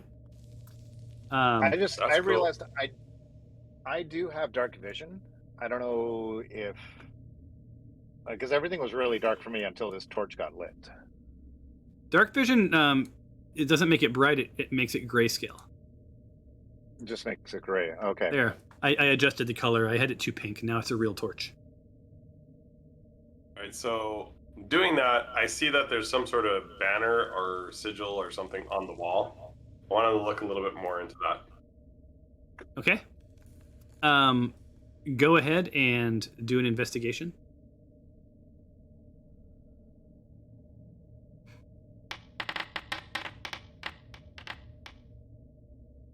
Good enough. Yeah, so these are, this looks like this place was clearly not intended to initially be a prison. It was to store treasure. And these are sort of decorative, emblems and little statuettes and little scenes carved into the wall, right? Sort of celebrating the glory that was, the original intent of this tomb, or of what is now this prison, which this was intended to be like a riches and tomb experience, not a keep the queen alive or keep the queen captive experience. All right. So it looks like there's only 2 more doors here. So do we just start with that one you're at, Bob, or Orbeck's at? Yeah, sure. Does anyone else need to light a torch, by the way? Or are you guys all good? Yeah, I'm good now. Just live through his light. All right, so who's knocking on the door? Anyone going in? Yeah, Horbeck can bust through. All right. So you guys all stacked up where you want to be.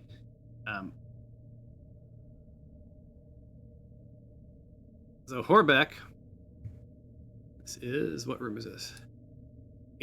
Sort of as soon as that door is open, you hear sort of this quiet moaning and sort of the intermediate sound of objects sort of shifting around. Just standing in the doorway, you can smell the pungent aroma of salt intermixed with the sort of the putrid scent of rotting flesh.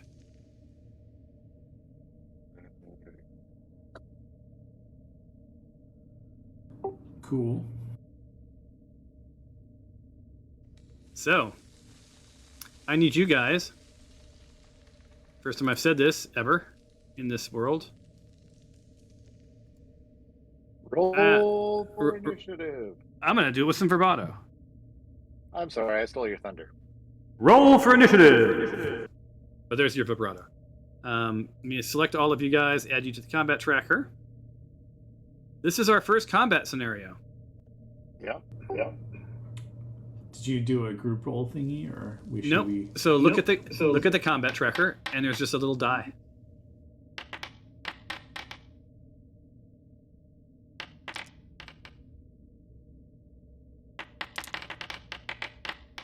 What's with the question marks? What question marks? Oh, there was 2 dice that rolled that had question marks. Oh, those. Oh, never mind. I understand. So we have 2 people we have to kill. Yes.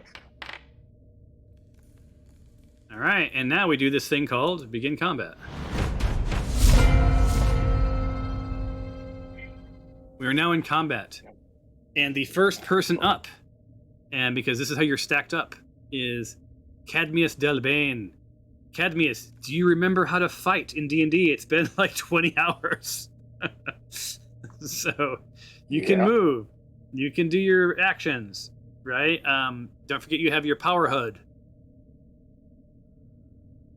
I have no idea what's even in the room. So I think... So Horbeck, I believe, did Horbeck tell you guys what was in the room? I relayed everything that was in the room. I guess. I don't know. I honestly can't. Yeah. It's still pretty dark.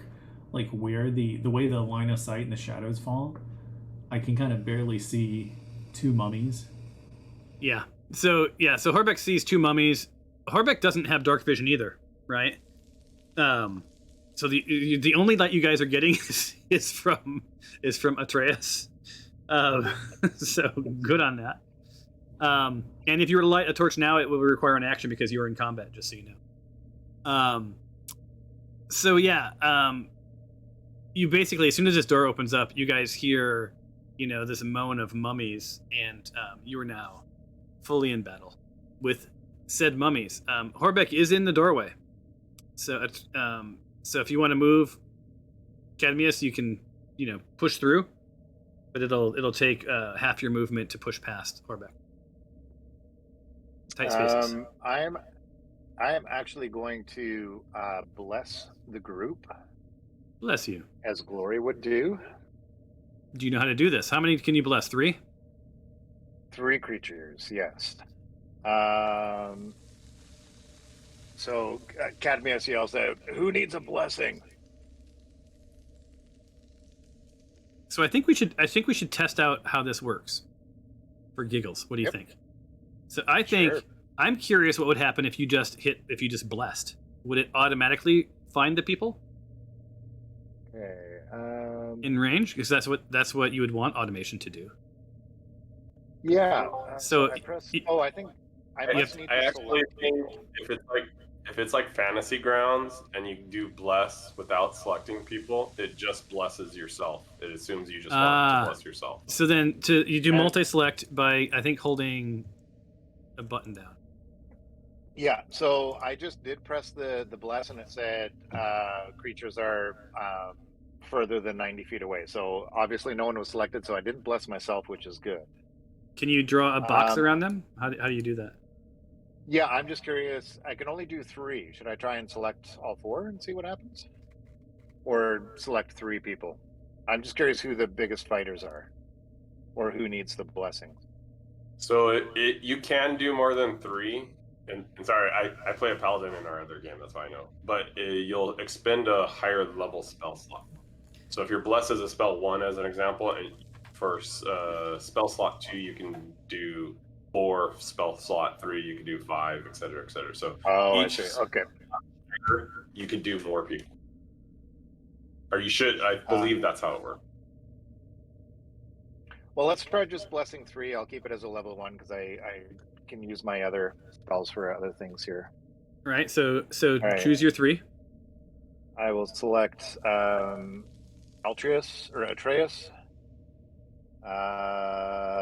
Bob Dole. I think Horbeck is the other Bob hit boy. and Horbeck. Shift doesn't work. There we go. Okay, so those 3 are selected. Okay. Bless.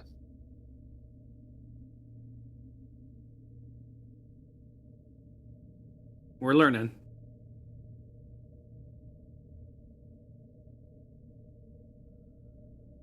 So I'm seeing cool things happen. I just don't hear a damn thing. No, I didn't hear anything either. There wasn't that. It Here's sounds the like it guy would be. that It sounds like it would have been really Ooh, there's a- spectacular. There's a really cool glow happening. You heard something? Yeah, it was like pretty low, but What is the deal with this? I mean, the animations, I have to tell you, were pretty damn cool. Did you guys see all that? Did that all work for you? yeah. Yeah, Yeah. So there's I that. saw those. So that's your action. You can move. You have some movement left. Everyone should show up as blessed now, right?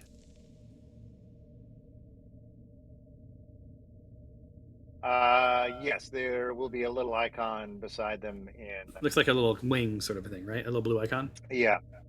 Yep. Okay, Little blue yeah. icon in the combat tracker. Yeah. Oh man. And in case need just to read as- up on level 9s. Since we're learning, right? If you look at your character sheet, you can go over to effects is one of the tabs, and it'll tell you what effects are passively and actively happening. Okay, so I'm concentrating, which is good to know.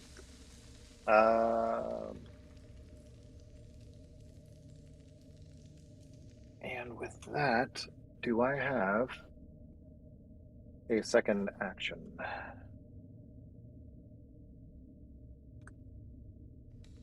I don't know. The only one who I see.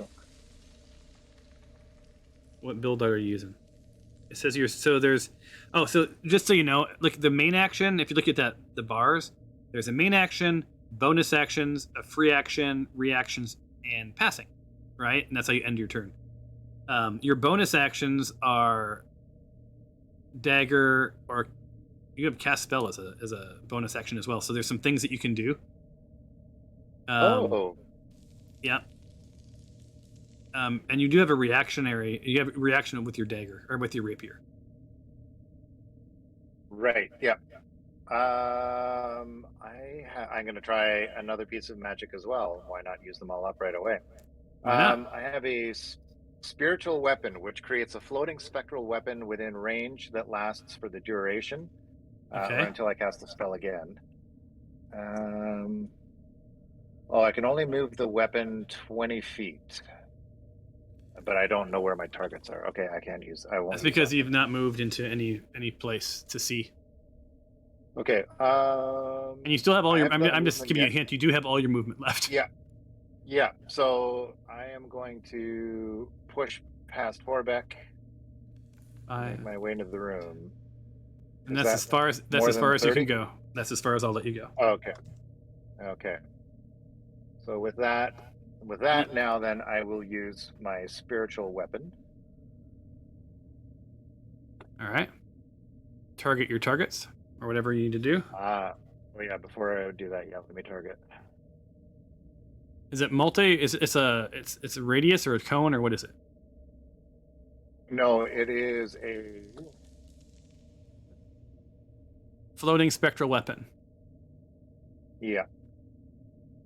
When I cast a spell, I can make a melee spell attack against a creature within 5 feet of the weapon. As a bonus action, I can move the weapon 20 feet. So can you not? So can you? So is it the bonus action? So do you have a second action on this? He asks, not knowing. Yeah, as it's the first time I'm doing this, I'm not. As a bonus action, you can move the weapon up to 20 feet and repeat the attack again, or against a creature within 5 feet of it. But can you use it as a? So my question is it showing up as a bonus action because it has bonus actions attached to it, which is the moving the weapon and attacking again. The fact that you didn't use it to attack the first time leads me to believe that you don't have a bonus action, right? Yeah, with a paladin, in order to get a second action, you have to have an attack action. So you have to attack something first, and then you get a second action. With that particular one, you would be able to move it with a bonus action. So Yeah. you can't attack with it unless you use it as your first attack. On the flip side, though, I you do see. have Okay. a dagger attack you can take. Yes. But I'm not within melee of the creature. You can also throw it, right? I can throw it. Let's try throwing the weapon.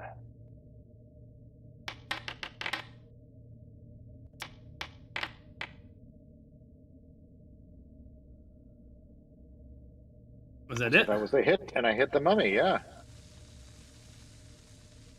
Did it apply it?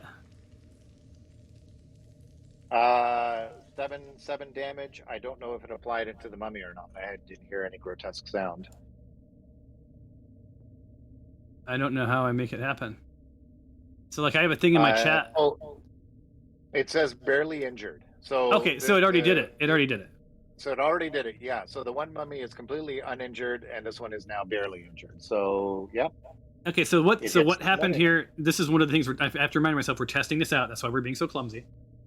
Is this? It is. That was fully automated. Yep. You attacked, and it rolled all your stuff, and then it rolled your other stuff, and it applied your stuff, and then it was done. So it's like almost like a video game. Now, I'm not saying that's the way you guys want it to be, but I wanted to show you the extremes, right? Like this extreme is like you just attack, like you tell it what to do, and then it rolls all your dice for you. It's a quality of life thing.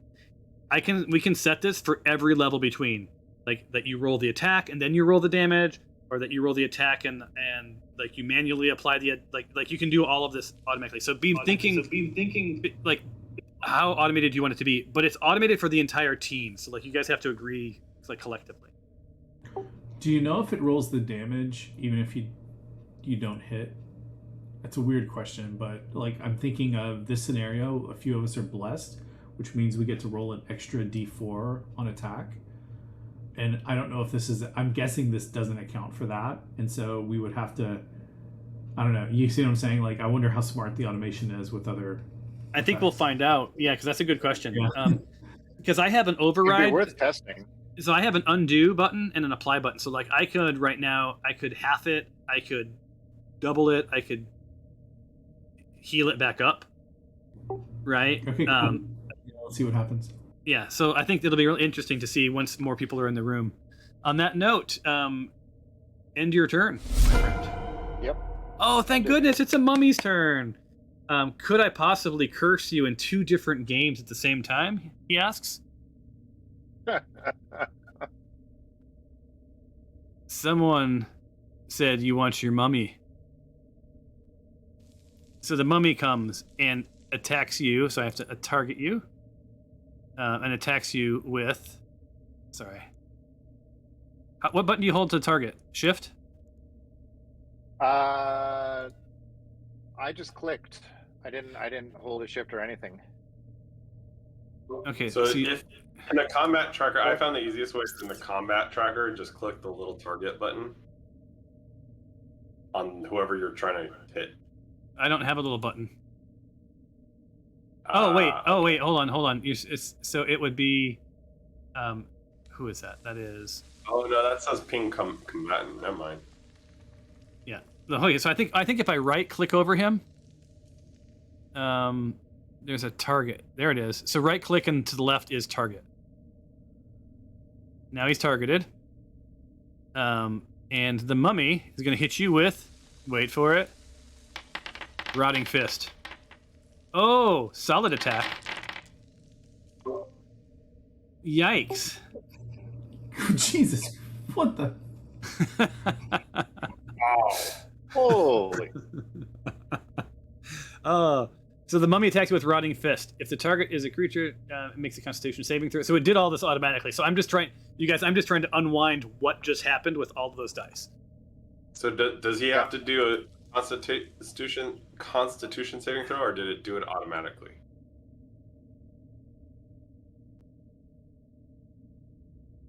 Did you have to click something in the chat? Me? Yeah. Nope. Okay, hold on. Let me see what it says. It looks like he did it automatically, or it did it automatically because it said it succeeds. Yeah, you took 73 points of damage. How many hit points do you have? Sorry, how many hit points did I take? Oh no, I'm sorry. It's you're down to 73. Yeah. But I do have an immunity to disease. Okay, so all of your bless just went away. Oh, probably because my concentration was broken. Yes, it was automated. That's what it was. That's pretty interesting. So I would have not thought to remove that because I'm not very good at my job. But you guys lost your bless because he was attacked. I also don't think Fantasy Grounds actually does that either, though. No, but I'm supposed to know to do it. So that's on me. All right, so the mummy hits you with Rotting Fist. I have to remember because I think he gets a bonus attack. I think. Let me see. Oh no, that's it. But by the way, Thomas, Is he cursed though? I don't think that David knows his character in our other game is cursed because of a mummy. Yeah. So No, I did find out. Okay. I was like, that may be a surprise to him on Friday. okay, so hold on. So did you save? I have to scroll up. Did you? You failed your I didn't concentrating. do anything on my end. No. So if it says you failed your concentrating saving throw, right? But so if you look at the Rotting Fist, it says he succeeded. Oh, I think he rolled separately. The second one was concentration. Oh, goodness, man! That's what All this stuff that we never actually did in D&D because like, right? It's all happening. It's all too much, you guys. All right. So the good news is you succeeded because otherwise you'd be cursed, which sucks, you guys. Being cursed sucks.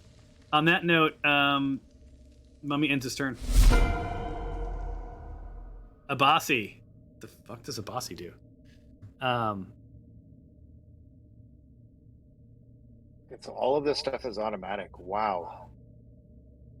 Yeah. Okay. So Abasi has detect magic, by the way. God damn it. Yeah. Sorry. He was just sitting there the whole time. I didn't think to play him as a character, but I guess I probably should have.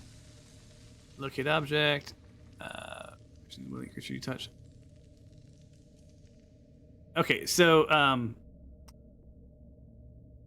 he's going to actually help Mr. Dole out. Are you a tank, Dole? Who are the tanks? Horbeck is a fighter. Dob is a very not fighter. Okay, so then he's gonna go to Atreus. So he moves over to Atreus. Oh, I'm doing the wrong guy.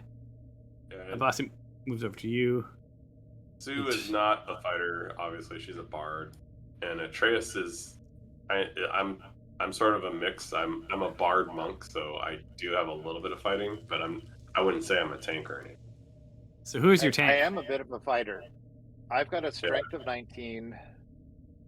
I have a strength of 19 and a armor class of 16. So, like, I would say I'd hold up okay. Okay, so he's what he. Cancelled.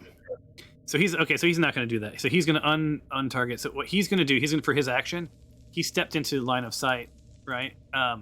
He's going to take this mummy, and he's going to target it.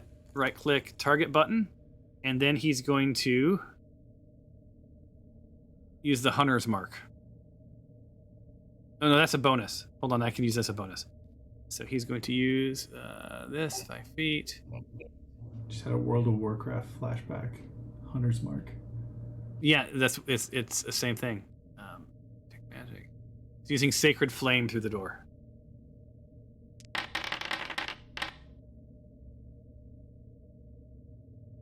All right. Does what? How much damage did he do? I kind of miss like seeing. So it did, what, 10 damage? 5 damage? Can you guys see how much? Can you guys see that calc? Equals 39. Anyway, and while this thing is still targeted, he's going to place the hunter's mark. And what level is he going to do it at? First level.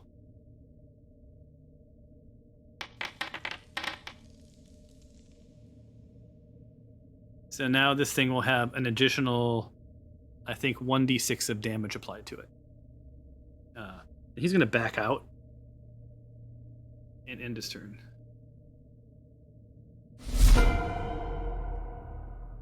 Hey, Thomas, quick question for you. Yeah. I've got divine health as a paladin. I'm immune to disease. What the mummy hit me with, was that rotting flesh? Is that disease or not? That's just rotting fist is his melee attack, but it would be That's just a curse. melee. It would be a curse, by the way. Oh, okay. Sorry, I'm still trying to learn. And I do recall that you do have a remove curse in your inventory of all things. So I do. I would maybe send it to Tyros personally, but but whatever. All right, Mr. Dole's up. Exciting things happening. It's like I should put on some battle music. Let's see. 1, 2,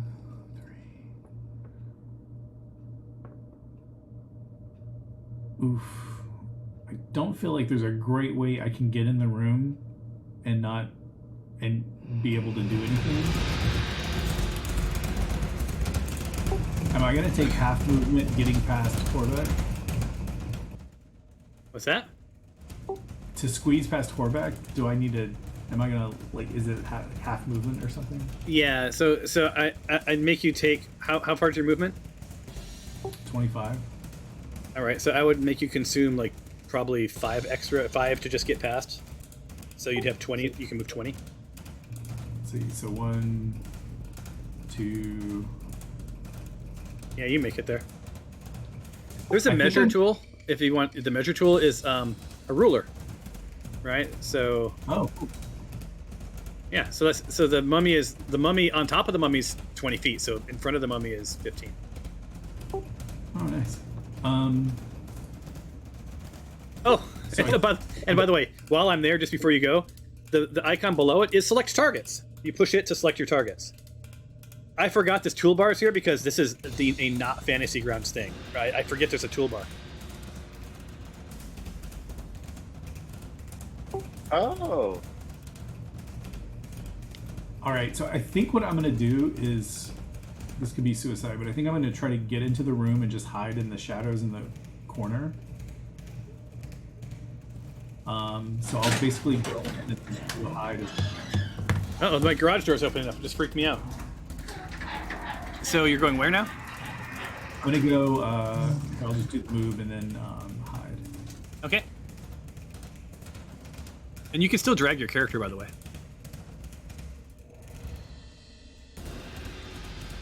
And is hide a roll? I think I have to roll like a dexterity thing. My Argon disappears sometimes.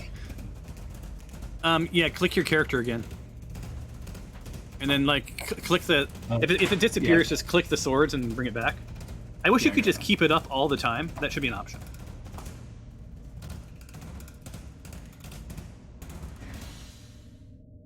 All right, hang on. I clicked hide, but it just gave me like an info blurb, not a roll. Let's see. Music's too loud. Music's too loud. There we go. Yeah. When you take the hide action, you make a dexterity stealth check in an attempt to hide. So I just need to roll a stealth check. Yeah, but I think you have to beat his dexterity, which is you have to beat Can you beat an 8? Oh wait, 8 minus what? Can you beat a 7? Yeah, my stealth is like plus 13.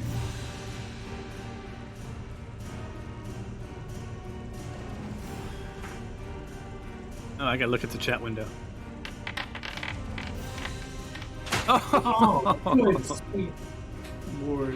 What is happening? You are not hidden, my friend. You are looking at this mummy, and you're in opportunity distance, just so you know.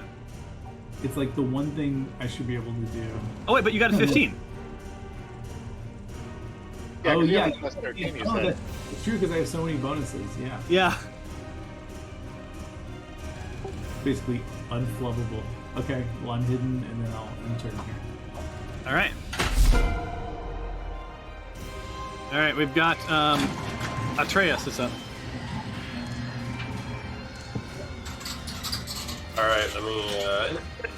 All right, I'm going to start by casting invisibility on myself as my action. Okay. Oh, I guess I have to target myself. All right. No, let me try that again.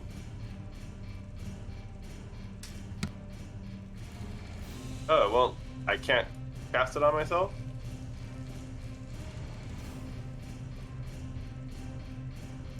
Hold on 1 second. I just found out I have to get Christmas bins down after we play. 1 second. Wrist? No, it's not even October, dude. You can't get Christmas.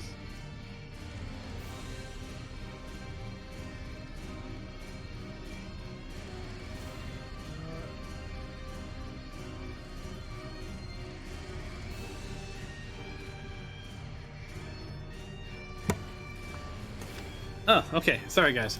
So did you figure out how to do it to yourself? No, it won't.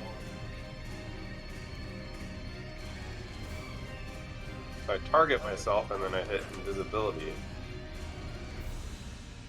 Okay. So you want to be invisible? So if you right-click yourself, do you have an effects menu that comes up? Little like dude with like spikes around it? I have a shit ton of stuff that comes up. Yeah, and one of them should be invisible. Is that right? Okay, go. Let's see where it is. There we go. Invisible. Boom. Now you're invisible. Did that use one? All I'll manually put the spell slot down. So. right. So you're invisible. So now I'm gonna move over to the door, right behind Horbeck, and so I could get a better view inside. And I am going to, as a bonus action, cast Misty Step. Oh, you and the Misty Step. And I am going to put myself... Wait, what happened? I just completely went off the map. Right there. Not right there, I wanted to be right there. Okay, well that's... right there. Okay, Oh. cool. So confusing. So So I why should is get back to the room. why is Horbeck targeted? Is that your problem? I don't know why. I shouldn't have anyone targeted. All right, I The only untargeted person I Horbeck. was myself. Okay, and that is it for my turn. All right, so you Misty stepped into the room and you're invisible. Yeah. Okay, it's doing that weird thing where there's like a ghost of myself in the other room. Oh, Yeah, I no, don't- okay, there.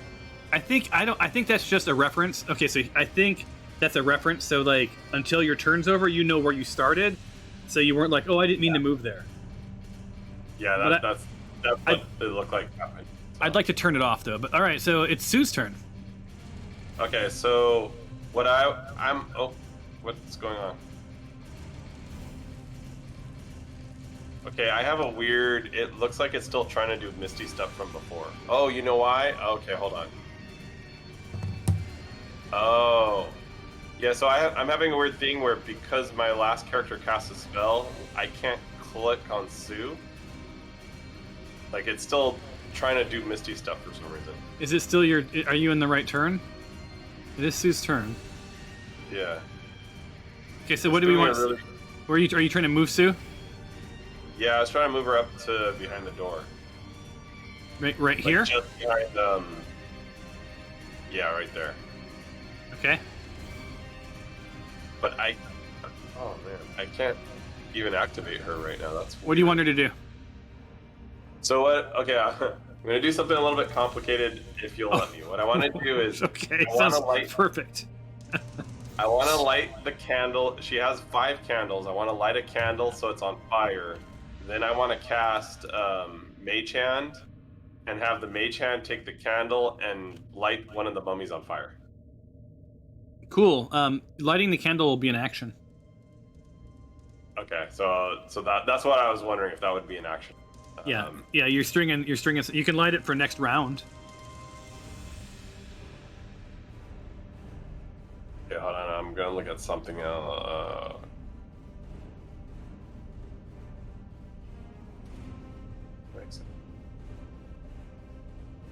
Okay, so then She has some pretty good spells. I think I'll have her cast Bane on. It doesn't say the distance though. Bane. Bane says 30 feet. She can see the two mummies, right? Yeah, Okay. so she can do up to three creatures. So you Okay. So right- she'll cast Bane on the two mummies. click your little, either use your token up in the left-hand counter and say select targets, and then click the two of them, or right-click the targets and then choose targeting that way, and it's on the little radial menu.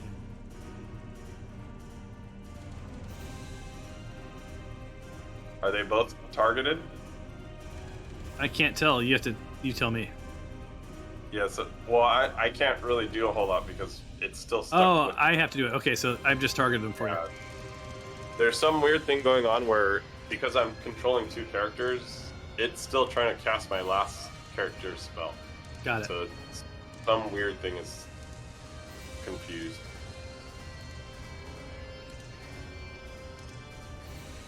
All right, so they're targeted. Oh, and I need to. What do you want her to do? Cast Bane. Cast spell and Bane. What level? 1 through 5. Just level 1. She doesn't need to do higher than that for this. Level 1. She has 4 slots at level 1. She's casting it. It will consume a spell slot, and kaboom!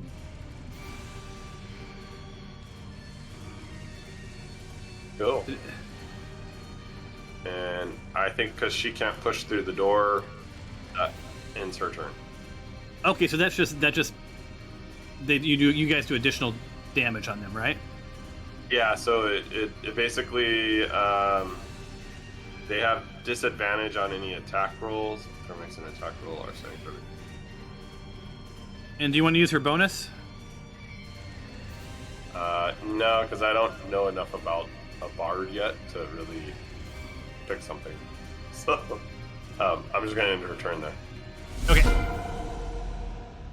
Awesome. Plus, I don't want to waste too many. This brings us to Horbeck. All right. Let's see. Horbeck's gonna get in the mix here.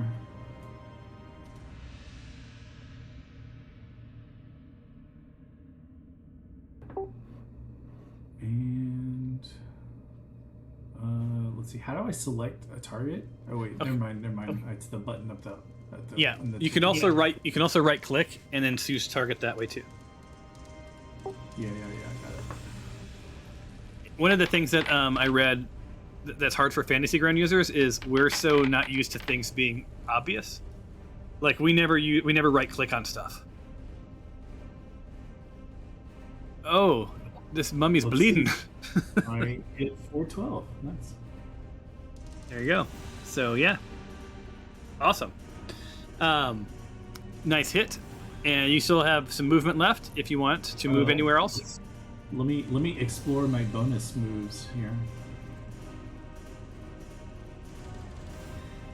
You've got Second Wind, which you don't need. Yeah, I think actually I'll just hold it. Mummy. This is probably not going to surprise you. I'm going to try using the toolbar to see if that's any easier. So I click this, and I say Mummy. Oh, easy peasy. And then I say, okay. Rotting Fist.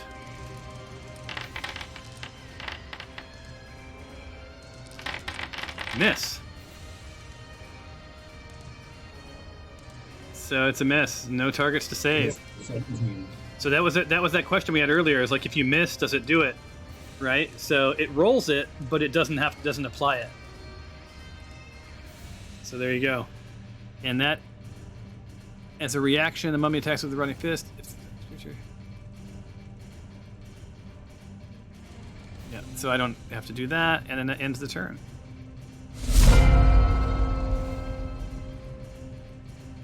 This brings us to CAD. We're at the top of the round. Now the question is, do you guys want to re-roll initiative at the top of each round, or just, for now, just leave it as is? I think just leave it for now. Okay, Yeah, you were I'm fine muted, as by the way, is. David. I'm fine either way. I mean, I'm used to re-rolling initiative, but for now we can just keep it as is. Sounds good. All right. Yeah. So it CAD. is 9 o'clock though. It is 9 o'clock. I gotta bail out though. Oh, I think, yeah, I just You want to realized. stop here. No, I've got to get. My wife's doing a shoot, so I've got to get Christmas decorations done. First, I don't ask me what's going on. I have no idea. Yeah, and So I have to drop off. All right. So, any before we drop, anything we learned that you'd like to see different next time we play? Like, was that automation too much? I thought it was. I think I like the attack and then Not auto rolling the damage, like letting you roll the damage not yourself. auto-rolling the damage. But I do like it to auto-roll. I liked how it auto-rolled the Constitution saving. So I don't know if you could do that. Like, say, I think I can. auto-roll that, but not this. Like, so. Yeah, I think you can. I think you can break it into two. I'll look into see if that's the right. Because I agree. I think it's more fun to be sort of a little more in control of your destiny. And then I also, we got to figure out why, like, there's two instances. So what apparently happened was somehow my Misty stuff got the spell cast twice somehow. And so there's two instances on the board, and I think it got confused. Yeah, I think because I think you had Horbeck accidentally targeted. Remember? Or was that? But I didn't target. Like, Misty stuff wouldn't target anybody. Yeah, I don't know It's what. just on. I don't know what. Yeah, I'll rewatch the video and see if we can see what happened. Yeah, I'm not sure what exactly. All right. went wrong. Well, listen, everybody. This was fantastic, and as I like to say, until the next time on the Motley Foo. Oh, it should have been the Motley Fools. The Motley Few Adventure Hour. Anyway, thank you guys so much for playing, and if you guys think of anything else that could be better, let me know. Less standing this around. is good. Yeah, combat's interesting. I mean, for me, it's going to be learning my character. That's a big one for me, like learning all the things of a paladin. And because this is so different than Fantasy Ground, it's laid out for us, which is nice. Yeah, the things are so much more obvious now, which I'm not used to them being obvious. So I have a hard time finding the obvious. Like the fact that it took me so long to figure out how to target something, and it was right there. But we'll get there, and we'll figure out. I'm going to see what's going on with the sounds. So that's annoying. All right, I will see you guys next time. Cheers. See you guys. Thanks, guys.